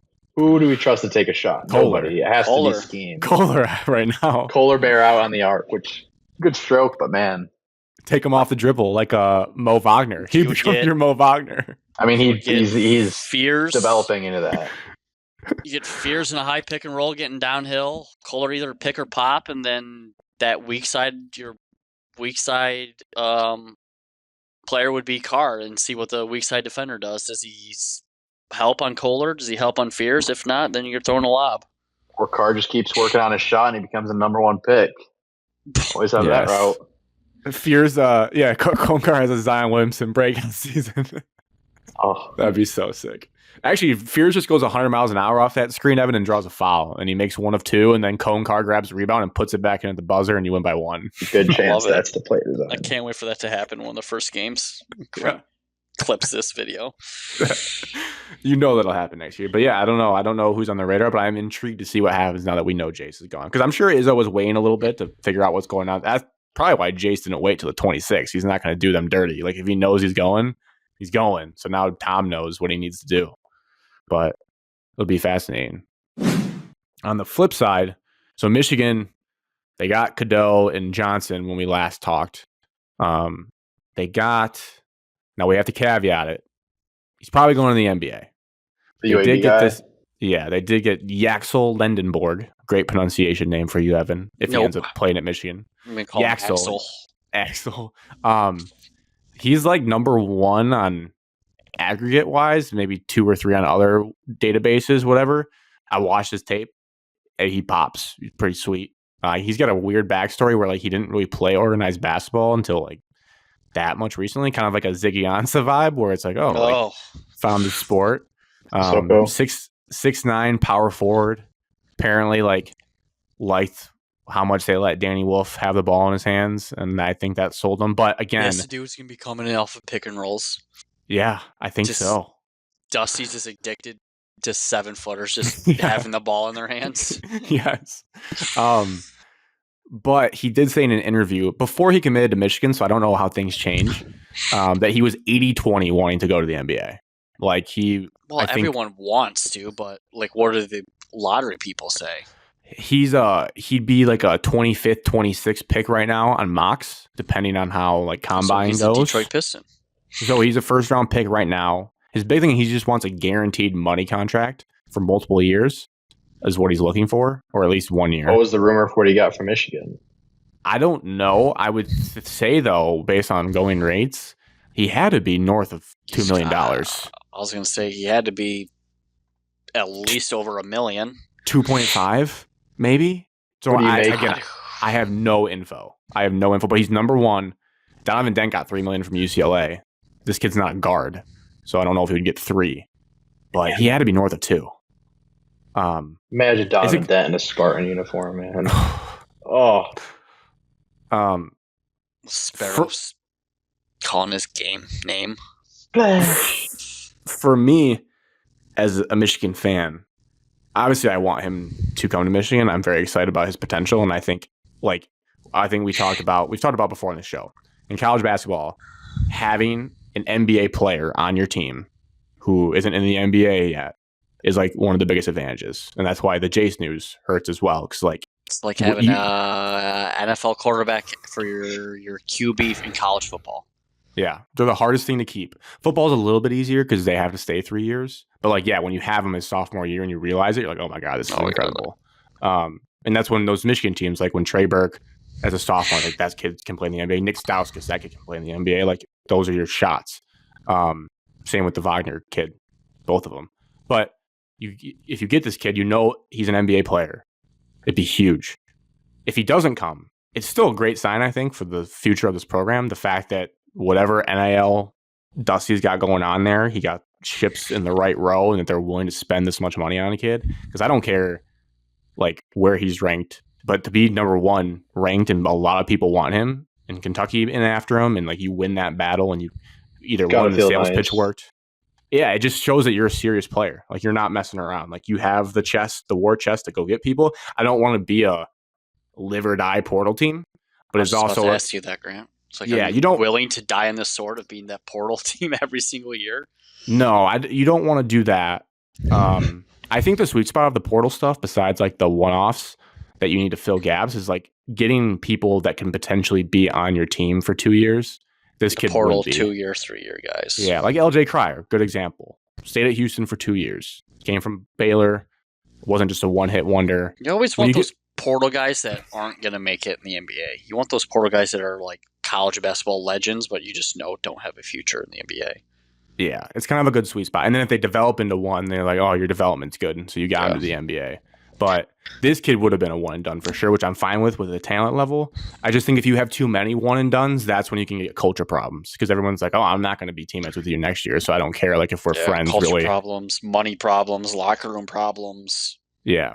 So you're not really building a program. You're just building a team every single year. So like what's the common theme throughout? And for fans, it sucks because you don't get as attached to people. They're just like mercenaries that come in for your school. So I don't want that. But like I said last show, you have to recognize where this program was with Juwan Howard. He left the cupboard bare. I think the only people that came back were Will Cheddar, Namari Burnett, and Jase Howard. So those are 3 players. Depleted. So you bring in a bunch of transfers. You develop Danny Wolf into a pro. And then Vlad taps out. So your 2 biggest scorers are gone. So you can't rely on like Trey McKinney to come in and score 25 points a game. Like you have to go get pieces. So I'm good with it for now. I understand what they're doing. It's exciting. I did see the buzz, Connor. I don't know if it's official yet, but it sounds like the 7'3" kid from UCLA is being predicted to come to Michigan. I think it's official. I think he's kind of I think he's both. I think even if Yaxel stays, he's like a bench piece that plays more depending on the matchups. He'll play minutes. He'll give you minutes. But if Yaxel goes, it's also kind of a nice contingency plan to like have a center that like him play more. But they also decided that he's not Xavier Booker's better right now, so just figure that into the equation too. True. Yes, told to leave. Over recruited for Xavier Booker. I am excited for when college basketball finally has the balls to institute contracts or regulate this 1 year NFL all free agency bullshit. It was get rid of NIL. You get brand deals and that's all. Just give me 2-year deals. That's all I'm asking for. I need to know that I have you for 2 years as a fan that I can get. I'm pretty confident that'll happen though in the next 5 to 10 years. I don't know how close that is. Yeah. Well, I mean, think about it. I still remember the day on this show when they let NIL payments go through. And you're like, shout out Keon Coleman. Never forget how hard it was to get him to do a video for us. They made that pretty fast. So I feel like if they get this in place, they move like with no care of anything. They don't go slow. They do go slow until it gets greenlit and then they go right away because they want it to be like, you have 360 schools. They're like, wait, we have to do what now? We're just going to start doing it. So, but you know what that'll be, Connor? It'll just go back to the old days where you'll have the revenue share with contracts, and then there'll be the big boosters that give you under the table payments for NIL off the table. So we'll just go basically back to where we start firing coaches for going the dirty way. Yes, Will Wade's already got a guy. Will Wade already probably has a Chevy dealership in NC State who's going to like give people money under the table. Did you see Will Wade walking the streets of the Final Four? He looks like a milk bag in that gray polo. His body shape is so bad. Yeah. He needs to be wearing a black quarter zip the rest of his life because he looked disgusting. Yeah. That's offensive. No, that Dude, no, he no, looked Evan's right. It so was bad. bad. It was bad. I literally double take that video because I was like, that's not Will Wade. Like, that's not It was his body. He was unique. His But body, his head, it was is looked like Grimace. disproportional to his rest of his body. Can I say Oh. one thing on behalf of Michigan fans too? Because I know it's going to get talked about online, and I'm kind of over the winning the offseason or preseason rankings. They're useless. Oh, They- Grant, no, you're top 5, baby. Way too early. Yeah, Top Yeah, 5. you're a Bears You're number fan, 5. practically, Grant. Let me I say this. Dude, I don't know why, but that pissed me off when I saw it. I was like, these It are always pissed ranked me high. off. It pissed me off. No, it pissed me off. Jeff Borzello wrote the article for ESPN, who normally I think has pretty good takes. I feel like he's a reasonable guy. I've read some of his stuff. This just goes to show national writers, they get caught in tournament buzz versus people that watch the teams for 30 plus games. He wrote down the starting 5 of Elliot Cadeau, Roddy Gale, Namari Burnett, Yaxel Lendenborg, and Morez Johnson Jr. and said that's a top 5 team. Hell If yeah. that's the starting 5, that is not a top 5 team unless they're planning on holding teams to 45 points every game, which it will Hell be. yeah. It will be a good defensive team. Like Johnson, Lendenborg, Burnett, and Gale can switch on anything. Like they're all kind of like in a similar height range, but that's not like there is one shooter on that team, Namari Burnett, who also got benched during Texas A&M game. So it's not like that is a shooting team, which you have to be able to do to win in college basketball. Dude, So I don't Then the Michigan State game might be 35-30. I don't know how he got to that. We might take top 5 basketball team. back 15 years. Yeah. So that if I'm saying what I'm hoping for Michigan here in the next couple weeks is some shooting, some reliable shooting. I don't know if there'll be any more departures. I think that'll all depend on who comes in. Like I think we were talking today in the Michigan chat. Like, is Namari Burnett going to come back? I'd like him back, but I don't know. It just depends on what Dusty wants to bring in. It was interesting. Now that I'm rambling here, that Trey Donaldson committed to Miami within like 2 days of entering the portal. So I kind of was wondering, was there something more to that sequence where like he kind of knew earlier in the season he was going to transfer? Like him and Dusty had a conversation about it because that happened pretty fast. Kids commit Dirty fast, agents. but that happened fast. Was he anywhere else besides Auburn, or was No, Auburn's where he got recruited to. Miami's a terrible program right now. So Yeah, they don't even. Who's their Larinaga's not. they have a coach? I don't know. It's I Was looked it it their up. 'Cause assistant? I thought it was Larinaga. Larinage's assistant. no, they hired Duke's assistant. Oh, Duke's assistant. I typed in Miami head coach and it said Mike McDaniel. I was like, that's not right. Better Googling. So that's the transfer portal. We'll see what happens. I think the funniest shit was Alex brought that message board rumor about Jeremiah Fears on here. And last week. I don't think he did either. He just said it because it was fun. I made him say it. He wasn't going to say it. I was like, just say it. But that like expired in like less than a day. It was so good. It's like that kid's gone. But But that's where we came from. Colby also wanted a player in our group chat, I think, Grant, in our Michigan State group chat. And then literally like 30 minutes later, that player committed somewhere. Ooh, Like the kid that went to Xavier or came from Xavier or something. Conwell, went to Louisville. he's a Yeah. stud. Louisville's got some. Colby they literally got the like best put a class. picture and was like, I want this Louisville. kid. And sure shit, like within an hour, that kid was like, What else did sorry, Louisville Colby. get? All their transfers are gone, right? They got a guy from Kennesaw State, and they got a kid that's a sharpshooter from Virginia. Shooter Virginia from has Virginia. offense. Yeah, Kyle Guy's not there anymore. He's a white kid though, so he's got to be able to shoot. Kyle Guy's definitely not there anymore. Kyle Guy, college hero. You guys should go all in for Ty and Grant Foster for Hunter. That would be a perfect marriage. Just go all in for the Grand Canyon You kid would see Hunter season ticket holder at the Breslin Center with the jersey as well. with the jersey. He'd And be that nice dude's for you NIL guys. would be solely funded by Hunter. He'd be a nice volume scorer. Like, and the more I talk about it, this could happen. I'll call my shot on that. Like, you What's just he pluck play? Ty. He's a 6'7" guard. So whatever you want him to. 15 a game. He's been at Kansas, DePaul, Grand Canyon. Oh, I don't want him. too many stops. Oh Grant. no, you want Actually, him. no, Grant, I 20 want the stops. diva. Give me him. Yeah.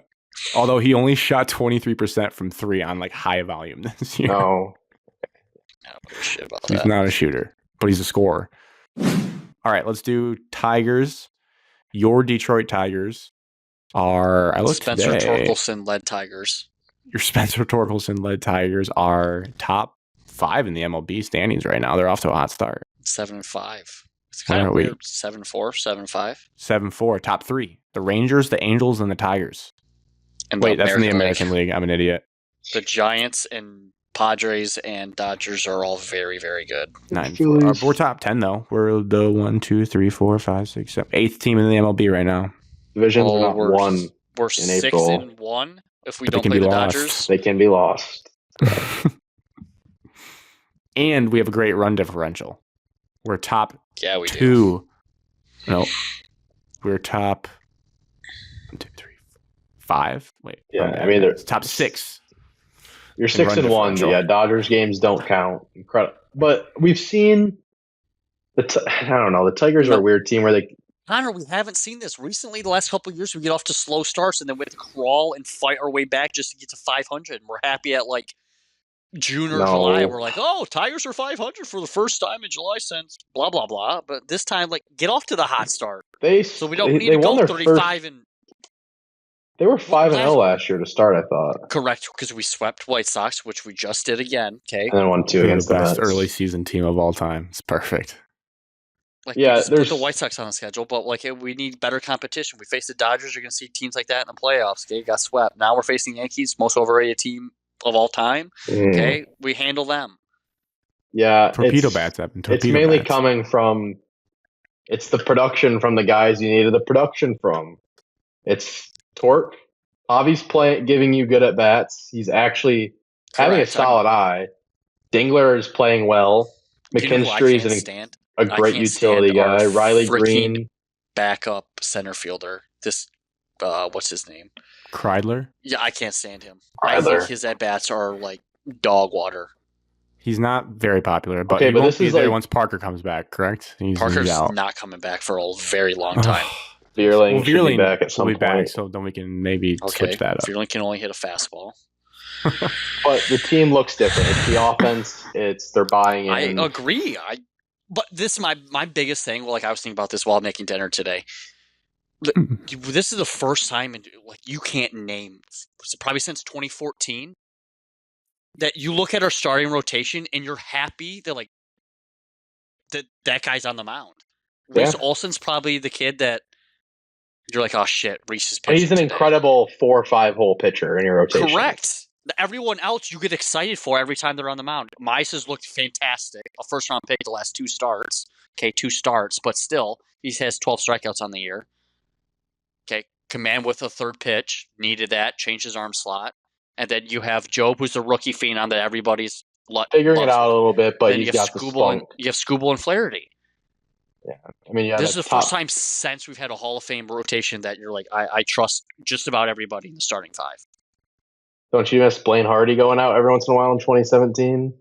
Stud. But yeah, you got Scooble, top 5 pitcher. He's your Scherzer. He's your little spunky Your Verlander, dude. go out there. No, Casey Mize is your Verlander. He's going to be that little. He's going to be your more Mr. Reliable man, Mr. JV. Scooble is Scherzer. They're both nutheads. Flaherty might be. He's probably a top 5 number 2 guy in a rotation. I mean, this is easily a top 10 rotation. You're pushing limits for top 5, and when you have that great pitching, those great arms, the bullpen has been reliable. Flaherty's Doug Fister. It Annibal.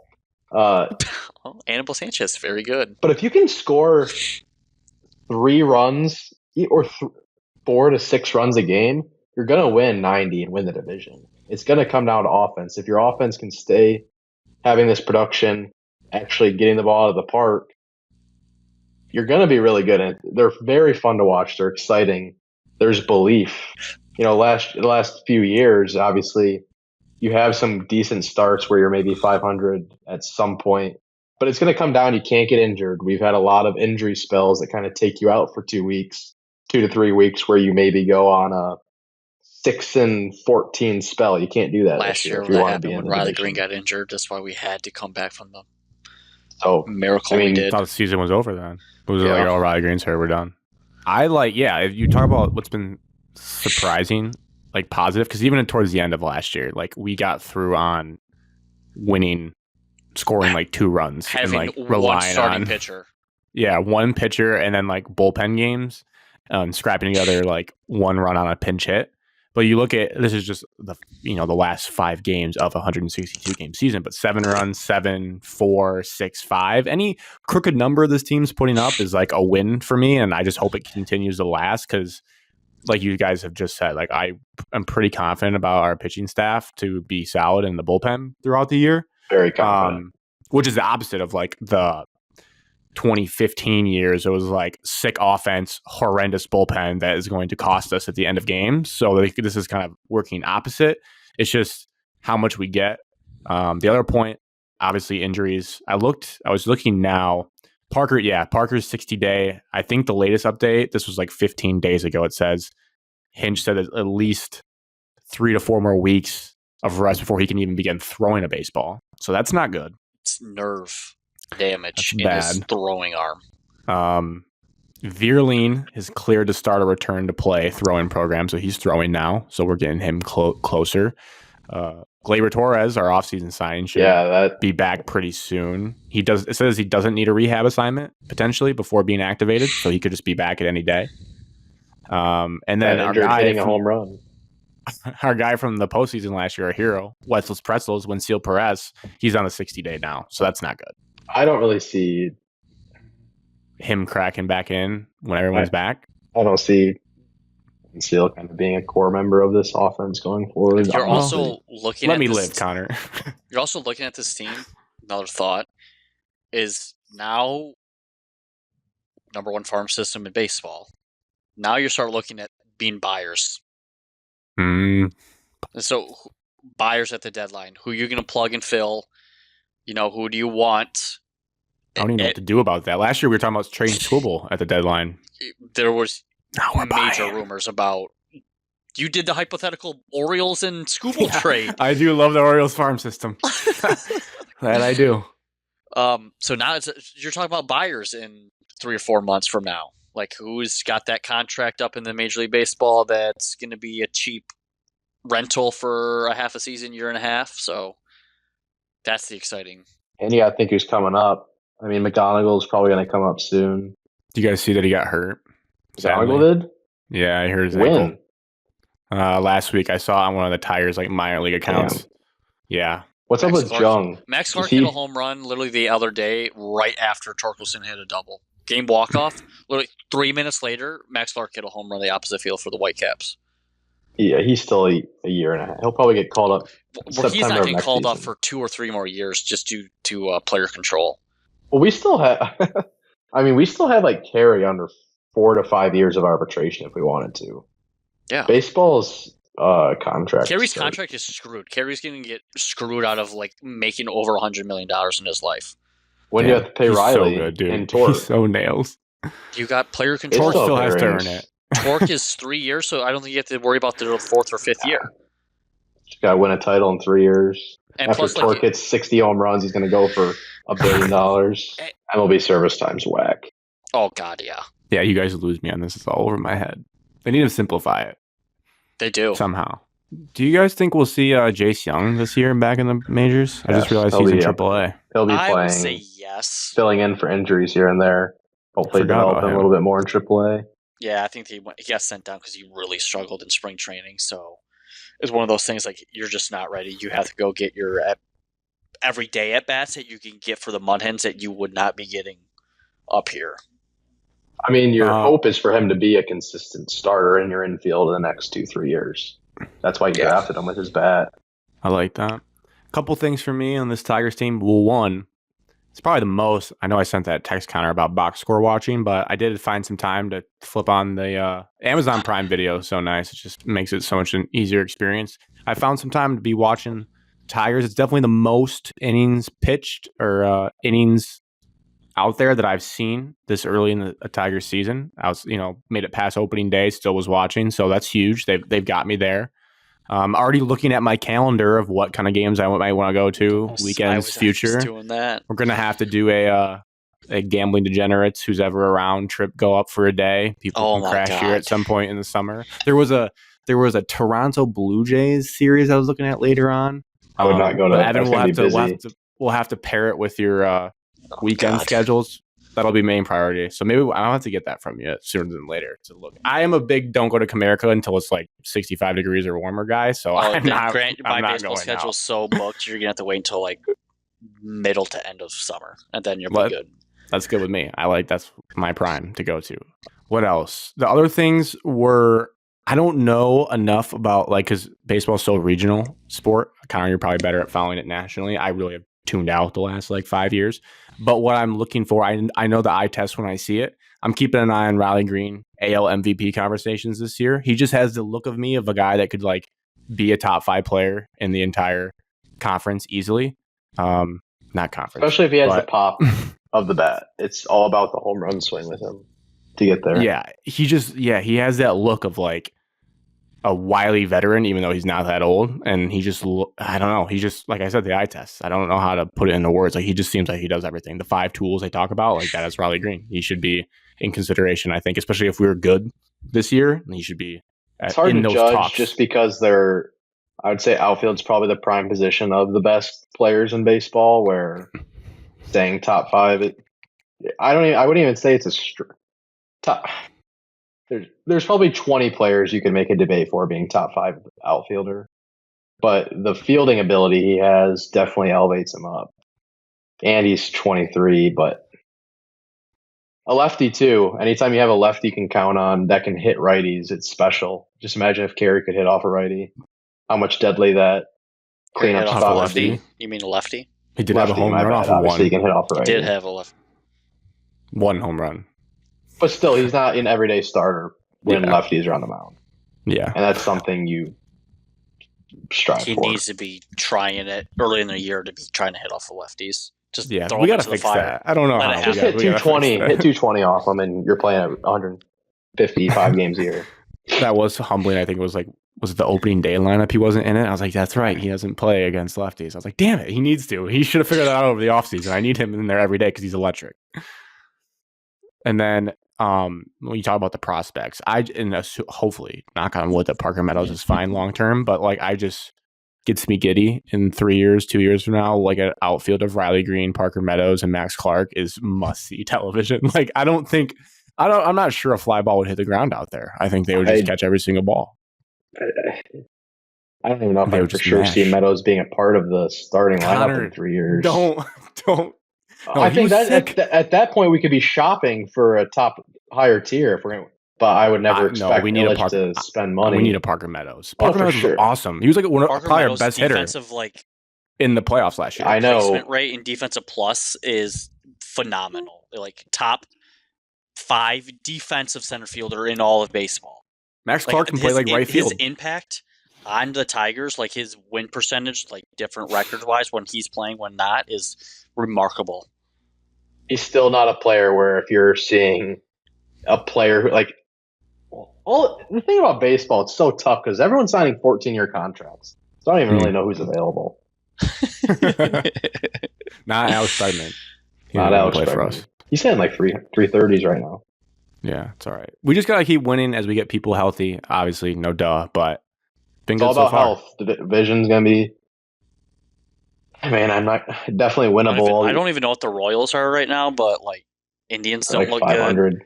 Yeah, why are they so? Why are the why is Indians Cleveland taking a hit? They lost Josh Naylor. The Indians, yeah. Cleveland let some people go and trying to replace it with the young guys, and I don't think those young guys are ready. Should be us or the Royals should be both making the playoffs. If we don't make Witt Jr. and us versus Riley Green. National media loves the Twins still. I don't think the national. A lot of people think the Twins have the best bullpen. Yeah. And they're saying how never give him the lead. Royce Lewis stays healthy, maybe, but he can't stay healthy. All about them. 162 game season. All that matters is health. Just whoever plays the best against the White Sox, and we swept them, so we're off to a hot start.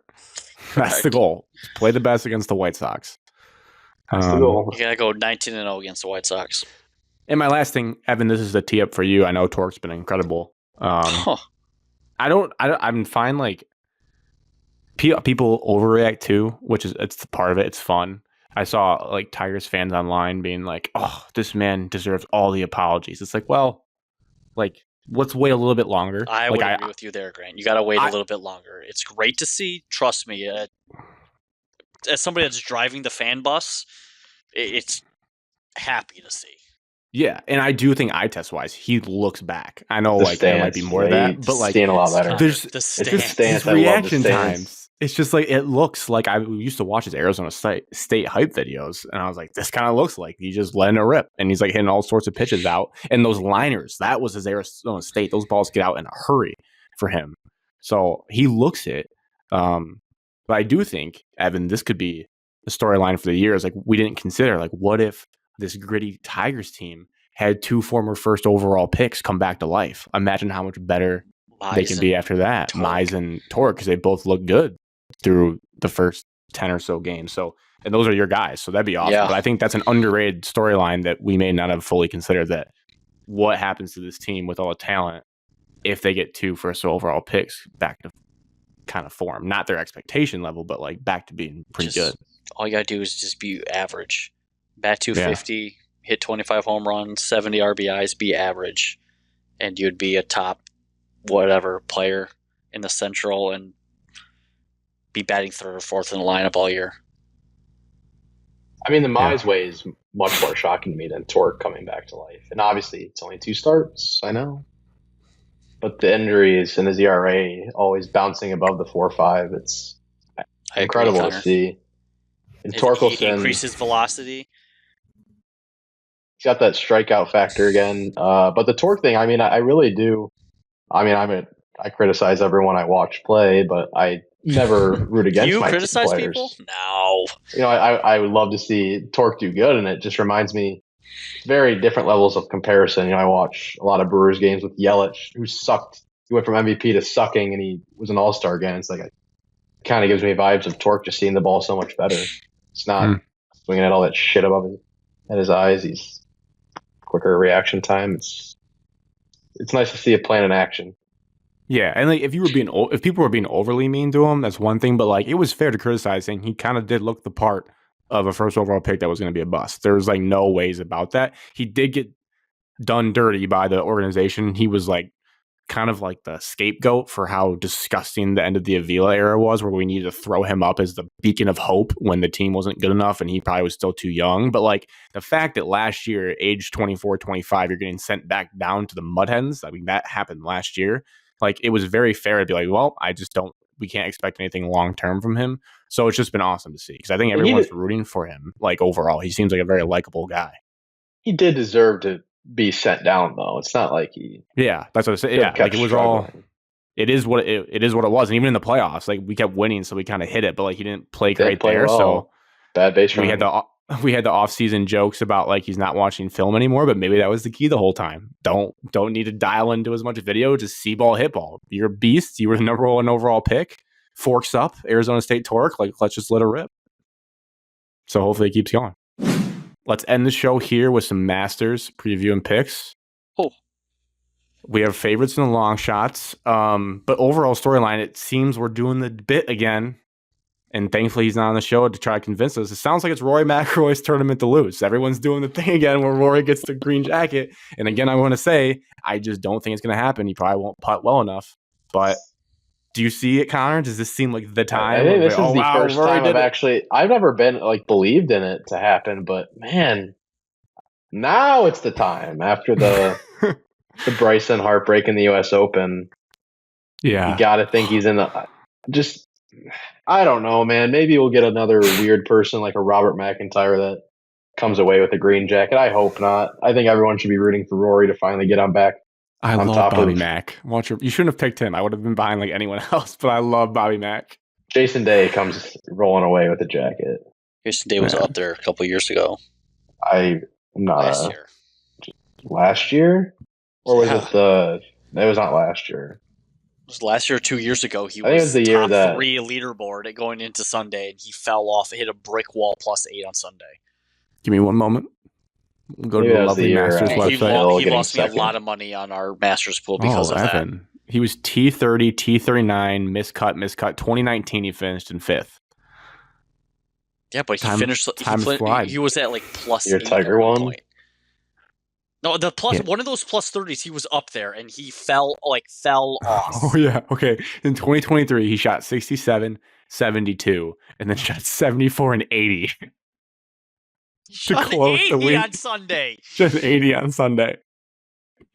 Yeah, Oh, wow. it's Rory's to lose. If I was to pick someone, obviously I'm gonna bet on Bryson again because I don't know if he's Well, Connor, you have to give 2 official picks like we always do. You have to do all it. right. Are we doing Don't our give picks your right now, away. or are we discussing narratives? I want to give one narrative. You seem like I don't know how you. I was trying to like look at this stuff to make my bets. I don't know how you get a feel for how live golfers are playing. Has anyone figured that out? Because I have no clue. The Rob PGA is Tour second website odds, which is that's crazy, right? third. Third. He's third. That's Yeah. crazy, right? He's not. Has he been doing good in live? I know he's. That's what I'm saying. Get the Connor. bed. Live is so hard to figure out. I don't know what courses are like. I Well, can it's see because it. of his swing and like the way the course is laid out. It fits his perfect fade cut swing. I mean, live golfers do pretty well. Has done well in majors. Didn't Rob, so Rob I'm won not the gonna- Masters not that long ago, right? He was Yeah. still PGA Before then. Scotty. Bryce won the U.S. Open. Kepka won the PGA as live. So it Robin was like the happens. betting favorite that year, and he double bogeyed the first hole, and then ended up winning the tournament in like a landslide after. I'll never forget that. It's like, whoa, Rob is done. It's like, no, he's just gonna win the tournament. Yeah, but if Bryson wins the Masters, dude, that's a all day. But it sucks though because my U.S. Open victory, he was like plus 5,500 when I got him. Now it's plus 2,000, so there's still value. I just give me the dramatics, give me drama. Last year was an incredible Masters heading into Sunday, like the 6th hole, and then Scotty ran away with it. Rory should be the favorite, though. I'm with you there, Connor. I want to see like drama. I want to see 6 guys like back 9, like all within a shot. That's what I want to see. I want to see the it's top 5 fun. just can't get it over the water at all. They just keep playing it over and over again. And I feel like we could have that because like Scotty is still Scotty, but I feel like he's not as dialed. At least coming in, the buzz isn't as dialed as it was last year. Where like he won the players last year, I believe. He just had wrist surgery not that long ago. Maybe. I don't know. I kind of zone out on golf until this week, and then I'm just all the way back in. Like players, I didn't even really catch any of the players at all. Oh come on, Rory's. All right, my winner. Just for the graphic, I have to put Bryson as the champion of the green jacket. But actually, my long shot, Has could to be my plus favorite over, pick. Over what, Grant? 4,000. I think my Wow. long shot is going to be my favorite pick. Russell Henley to win the Masters. Plus The Arnold 5,500. Palmer champion at plus 5,500 on FanDuel. I like him a lot too. That's a nice. I already have a bet on him for top 20. Yeah, I've been a Henley guy the last couple years. Plays the game the right way. He's a Of Scotty-esque course. young man. Russell Henley T is what I like to call him. I would love Are you to see Zalatoris be in the hunt again, like he was against Hideki. But his thing against, I think it must have been the Players when he had that collapse. Right after I bet on him, he was at 11 under. He went plus 8 on the final 3 holes after I bet on him. So I'm not going to trust him to bet. I'll go Bryson and Henley as my picks. Was Henley just based on the Arnold Palmer? Did you do any like stat? Not any other deep dive. It's just that's been one of the kind of players I've score watched the last 3 years. I don't know. He's just someone I enjoy watching golf.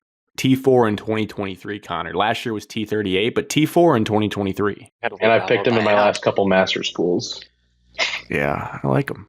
Evan, do you want to go? Yeah, my favorite is Ludwig Aberg. Oh, It's a guy that I've kind of enjoyed watching the last couple of years. And then this year, him being on the hell is that called? full swing. Sorry, I haven't watched it. What the hell is it called? PGL. The Mm. golf thing, whatever they do Tiger indoors. And I think he won a tournament already this year, recently. I could be wrong, or he was up there in one of the tournaments. Just a young talent. I think he finished very well last year as well. Second. Yep. His debut. Yep, there you go. So he's plus 2,000. So he's one of actually the favorites. 1, 2, 3, 4, 5, 6. He's 7th. So he's a top 10 favorite to win. Evan, I was going to say this is a shocking pivot at the end. I hate it. I hate that you said it. I was thinking about sprinkling him to miss the cut this weekend. Oh, behave, Grant. Now, I think that hurts. That's I okay. think he had, which you'll probably be right. He'll probably just be like a Augusta killer. But, and I want this on the record. I'm an Oberg guy. The Ryan Clary lookalike. He won the Genesis, and then he went 22nd at Arnold Palmer, and then he missed the cut at the Players in the Valero Texas Open. I think there was some, like, not full injury, but I think he was working through some sort of injury-ish thing. I remember reading that about him because he's my guy.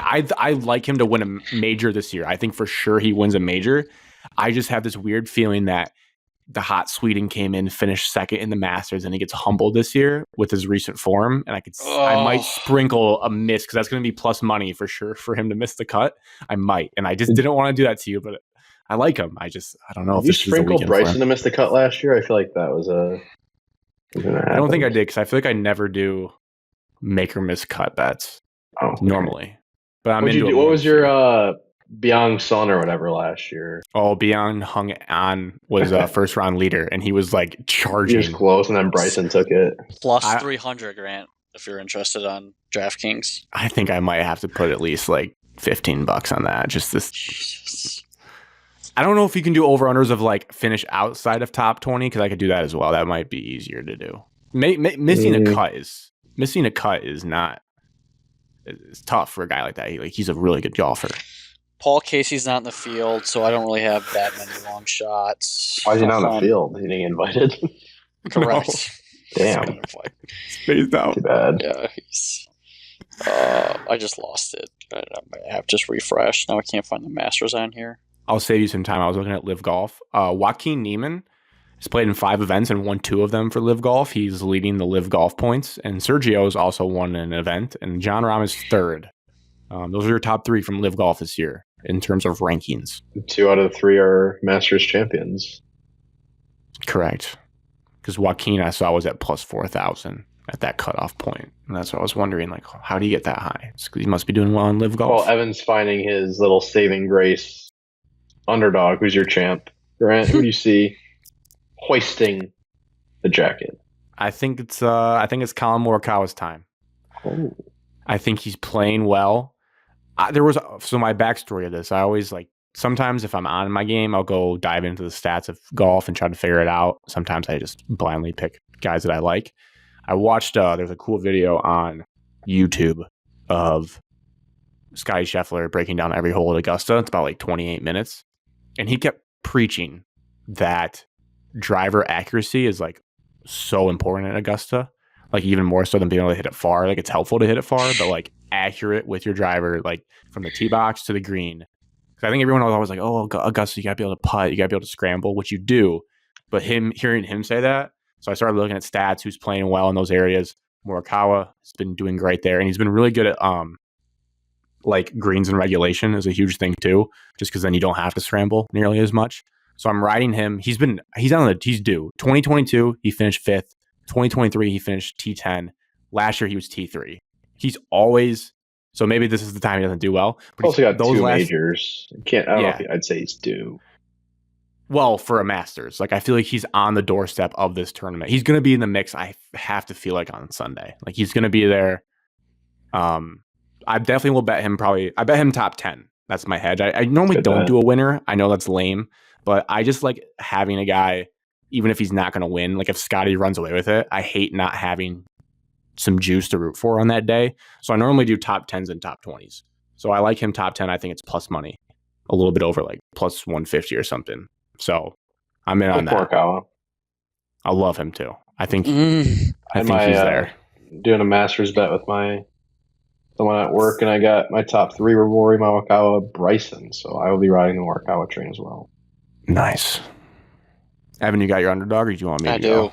I do. He might not be yours. Evan, is it this? Please be above it. Please be above. Who is that? This is what I get sent during the day. Oh, he's not over it. He's under the line. Well, your favorite's going to miss the cut, so you can take him. Oh, naughty. Get it. You can have 3 people, Evan. We'll give it to you. How much under is he? 500. Is it Spieth? Yeah, it is Spieth. Take Spieth. Solely because Get him in the mix. Spieth's track record. Okay. Basket case. Play Correct. baller. Okay, he averages a score of 70. His past finishes. Now everyone's going to be like, well, Evan, why are you picking him? He missed a cut last year. Okay, he missed a cut last year, correct. But tied for 4th in 2023. Nice. Missed a cut in 2022. Okay, tied for 3rd 2021. You've seen the trend. I'm seeing a trend here. And then he was 46. Yeah, he really is terrible good. Yes. Fan favorite. Now, I don't know how he's been playing this year. But he knows a way around the course. He's done it before. Now can he just put his pieces together? I like it too because it's a fun dynamic on the graphic that now he can be considered a long shot, and that's going to hurt Alex deep down because like you don't think of Jordan Spieth as a favorite or as a long shot, but he's right there. Did Alex text you his picks? No, I didn't ask. Wow. Yeah, he probably would have picked Spieth. My long shot is going to be the guy who I said off the top, Sepp Straka, plus 7,500 to win this thing. I would not advise that. I would advise top 20. That's plus money as well. You have to sprinkle him to win, though. No, I can't sprinkle him to win. Put $5. Maybe first round leader. No. If he wins a Masters, though, you'll be dead inside if you don't bet even $5 on it. He's played there 3 times. This will be his 4th. He was T30 in his debut, T46, got worse. But then last year, T16. So he's been pretty steady, no like massively blow up rounds.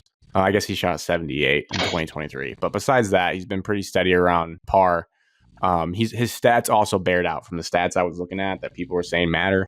He's great at approach shots into the greens, good accuracy all around. He's been playing good as well.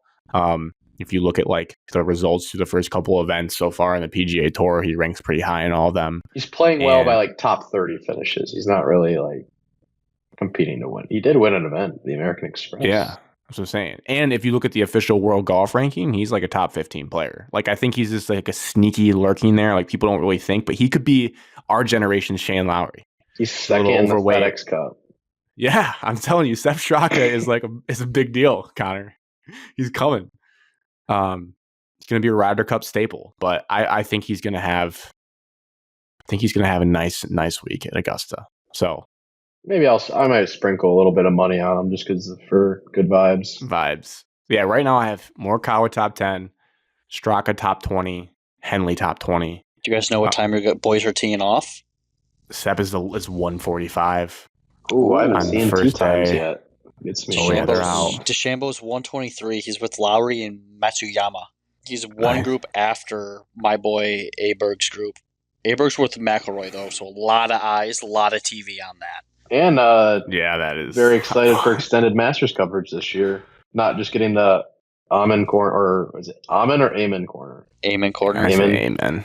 It's always past couple of years. It's been on ESPN Plus. CBS is increasing their hours on Paramount, right? On Paramount, more hours on Saturday and Sunday, which is like if you just go back in time and be like, tell your past self, like, oh hey, they're restricting the biggest golf tournament. You can only watch it for 4 hours on a day.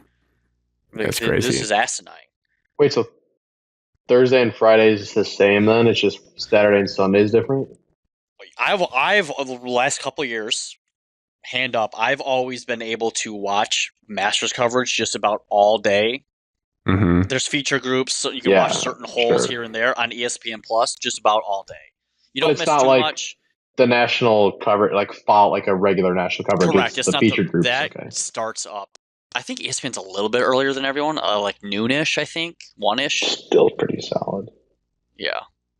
Oh my god! When Bryson aces the first 3 holes. Oh my god. It just always baffles me. Like these tournaments, like cameras should be rolling.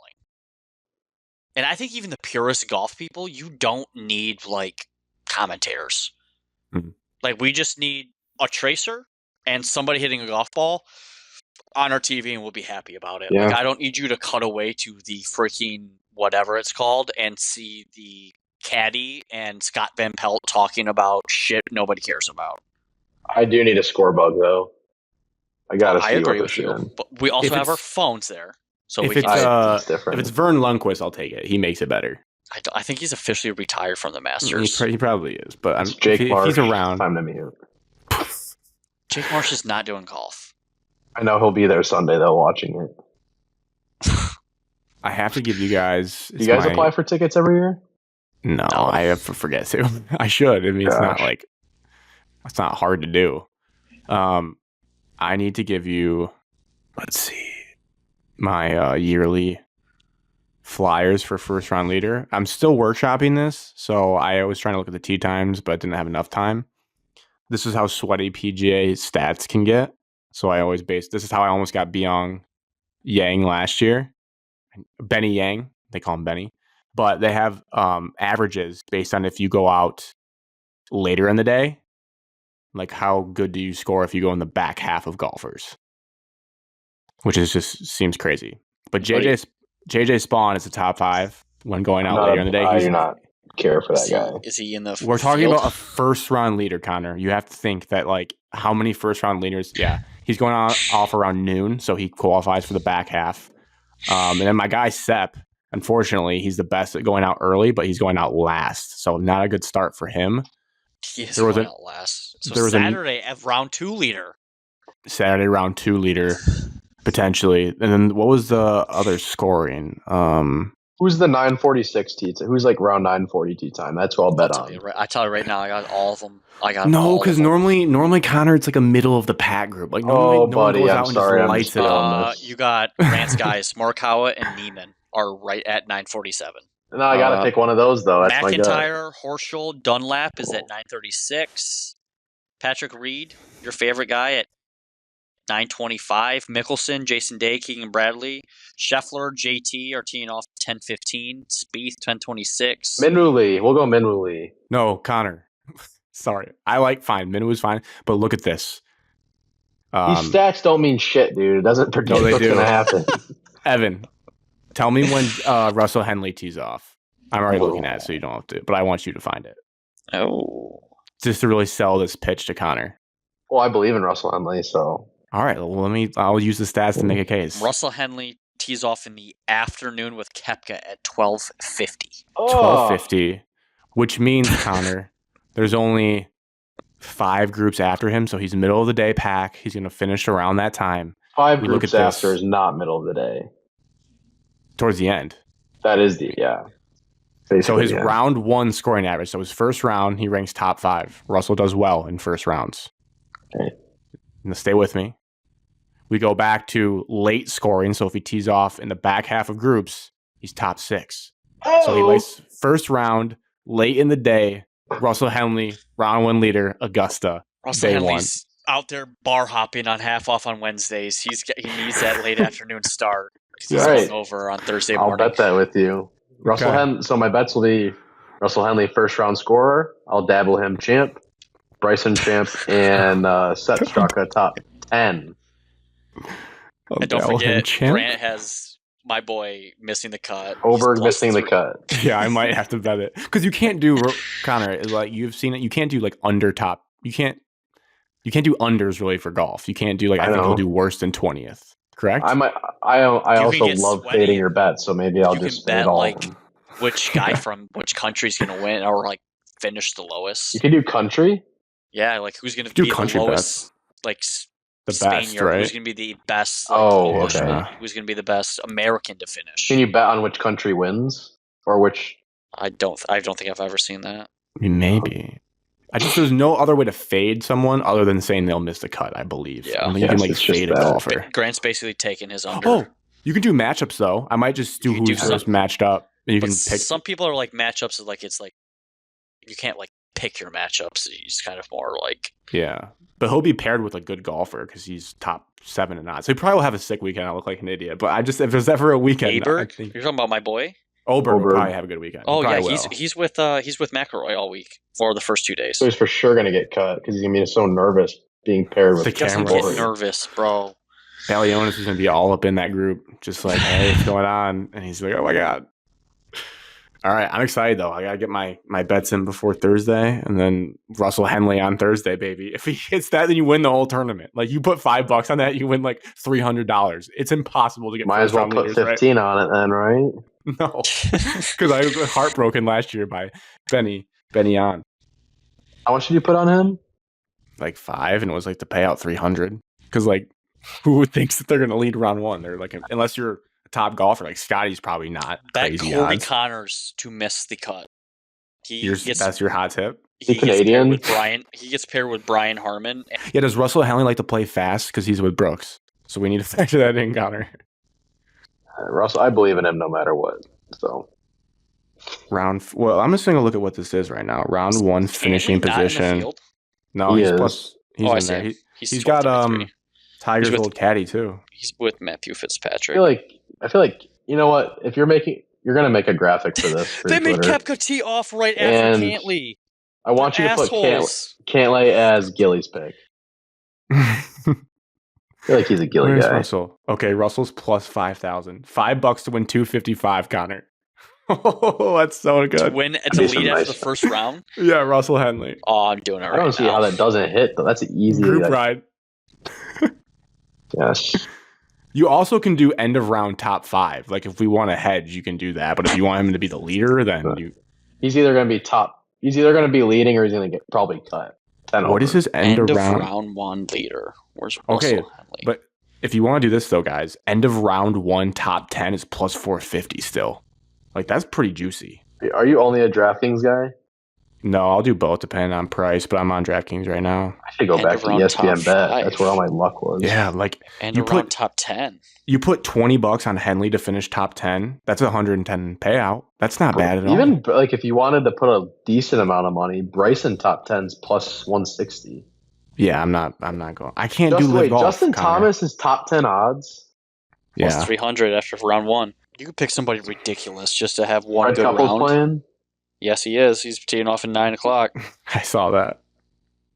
So he's Fred a past Couples- champion. Of course he is. Pick Fred Angel Couples to Cabrera to finish be in the top 10. $1 Angel for Cabrera, straight out of prison. He was in prison? He was for 30 months. Oh my god. Over 2 years what? for... Tax evasion? drug It's like bust. rich people are I always don't want to be wrong and it be more severe than what it actually is. But he was in jail for 30 months. And Augusta let him back? I don't- Past champion. I guess Caddies, they let Tiger caddies back. can't too. be in the Tiger clubhouse, wasn't- but if didn't you go beat your back wife, for the dinner. you're more than welcome to come back. No, Tiger's healing up. You mean Eldrick? Eldrick is I healing can't up. believe he didn't go back to the Masters dinner. I feel like he's still in the trip. He doesn't want people to take pictures of his leg. He's tweeting out April Fool's jokes about being in hyperbaric chambers. Gotta I hide don't his know little what's going on trumper over next there. to him. Oh yeah, his girl. All right. On that note, cheers to 207 and Masters Week. It's the perfect end. Masters, baby.